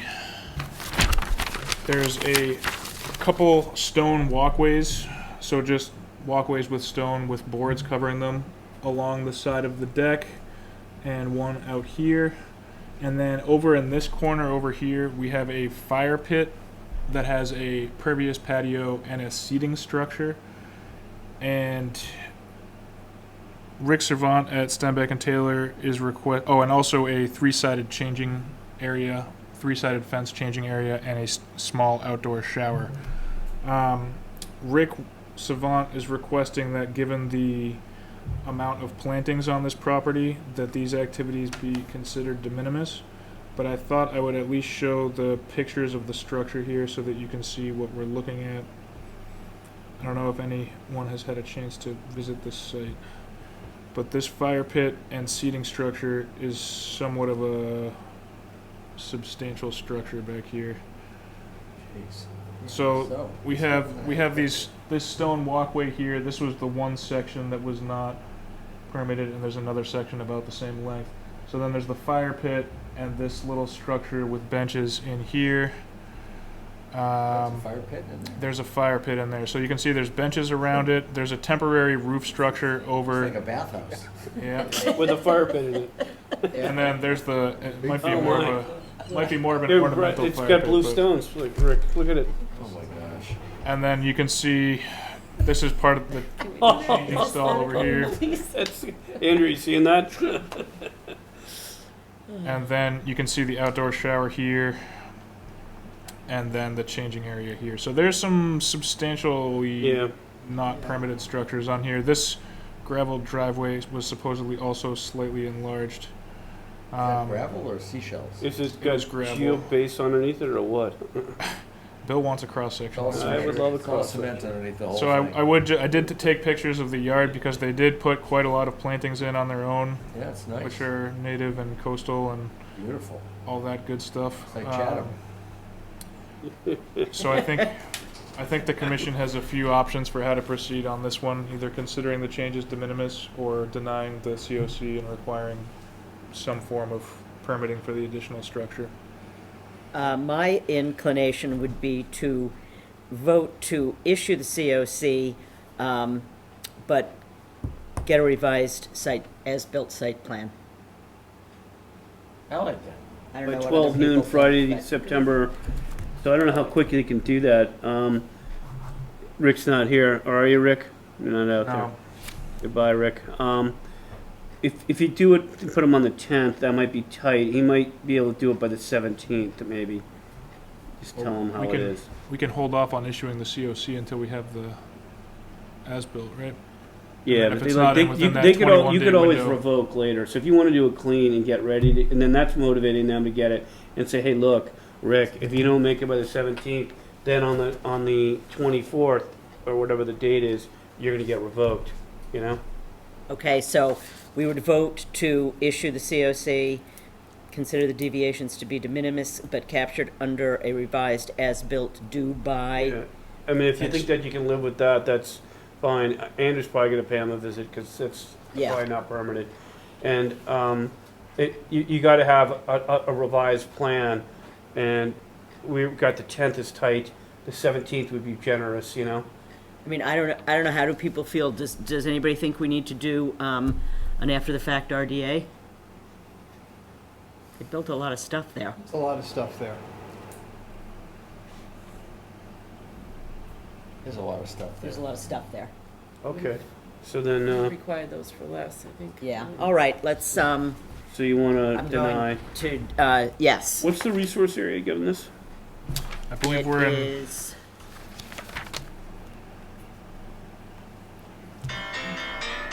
Sorry. 2 seconds. Well, it'd be the same as the other house. It must be Barrier Beach and Coastal Dune. Yeah. Yeah. You gotta do an NOI then, right? CSO. Because of the guidance from DEP, right? Sounds like it. Yeah. Okay, so, Everything he did is pervious, though. So you could close this out, right? And then require an after-the-fact RDA within, give them 30 days or something to get the rest of it in. Because the plan doesn't show you that. And now what they're going to do is they're going to have to file a brand new or after-the-fact RDA with a site plan that will have everything you want, which will close out the as-built, and then they'll learn not to build things without getting permits. okay. That could be an option. Yeah. So, maybe 2 votes. Vote to issue a complete COC for 2359, right? Okay. That'd be one motion. That could work. And then, vote to require the filing of an after-the-fact NOI. Here we go. I can do this. Who's saying no? Me. You don't want an after-the-fact NOI? Thought we were gonna do an after the fact RDA. It's Berry Beach Coastal Dune, and it's probably flood zone. Oh, so you have to do it. Right, I mean, there's not a lot of provisions on the RDA to mess around with, and we've been called out by Mass DEP, so we gotta be a little careful with that usage, so. Can I ask a quick question? If we were to require an after-the-fact NOI, would we be gaining anything by conditioning this work that's already been done, other than? It's the messaging, and it's also the right thing to do, and, it's a bit of a headache, but I don't think it's egregious, but you need a permit, and it's the right kind of permit here, and we've been talking about this, Berry Beach, Coastal Dune flood zone, it's triple threat right there, You really need the NOI. And the way to get this done is let them have this, but require it within 30 days. So you might vote to issue a complete COC for SE 42-2359, and then vote to require the filing of an after-the-fact NOI within 30 days to capture the deviations. Yeah, that's too. So, we're gonna vote to issue the COC? Yeah, because you want to, so you have 2 things. You're not going to pollute the COC Okay, with that, because there was one before. What happened is they had 2359, they had 2386. The commission closed 2386 because they changed the garage. I think it's Okay. the one down that old beach that we talked about. okay, And so what happens, there was a slab before, and they apparently changed it. Commission liked it the second time. Okay. And before everybody's here, 2386 closed. Then they come and they find out we got 2359 hanging, they need a COC. They okay. come in and we find out they've done a bunch of activities, close that one and get a brand new one, 29 whatever, and get All the right. after the fact. So, I'm just trying to figure out how to phrase this. I move that we vote to issue a complete COC for SE 42-2359 and require an after the fact. the filing of an after-the-fact NOI with a revised site plan capturing the deviations, clearly depicted by, we put it, by a time frame? Yeah, by the 17th of September. By September 17th. Since we're doing the NOI, why don't we make it September 21st, Okay. right? I mean, if we're asking someone to prepare an NOI, I think we might need to give a little more time than that, no? Why? They've already done the work. They're pretty quick about that, right? They can get it together. They've got all this stuff. I don't understand why we have to wait, All right. I mean, it's just Eric and I have to chase it, and you're gonna have to chase it. We're Yeah. gonna bring it So, back. but if we're concerned, concerned about chasing things, wouldn't the more appropriate action here be to deny the COC and get the amended order of conditions like we did for South River? That way we still have the leverage of the COC. the South River didn't get denied. South River got turned into a request for an amended order of conditions. Now, that is a clever tactic there. So, you might deny the COC, and then it's dead though. That The is what problem we is did on that South that's River. expired. That's expired. So how can we do that? So you have to either cleanse out the COC request by denying it, I think those activities are okay. The problem is the additional activities. That's what I think personally. So I think you could go ahead and approve the COC, let them have that, and then tell them that they need to file the new, after the fact for the NOI. activities by the 21st at 12 noon, or, you know, we'll hit them with a fine. We'll start putting fines on them. Well, I don't think we need to start finding people, but let's. Yeah, I agree. So, okay. I move that we vote to issue a complete COC for SE 422359 and require an after-the-fact NOI with a revised site plan capturing the deviations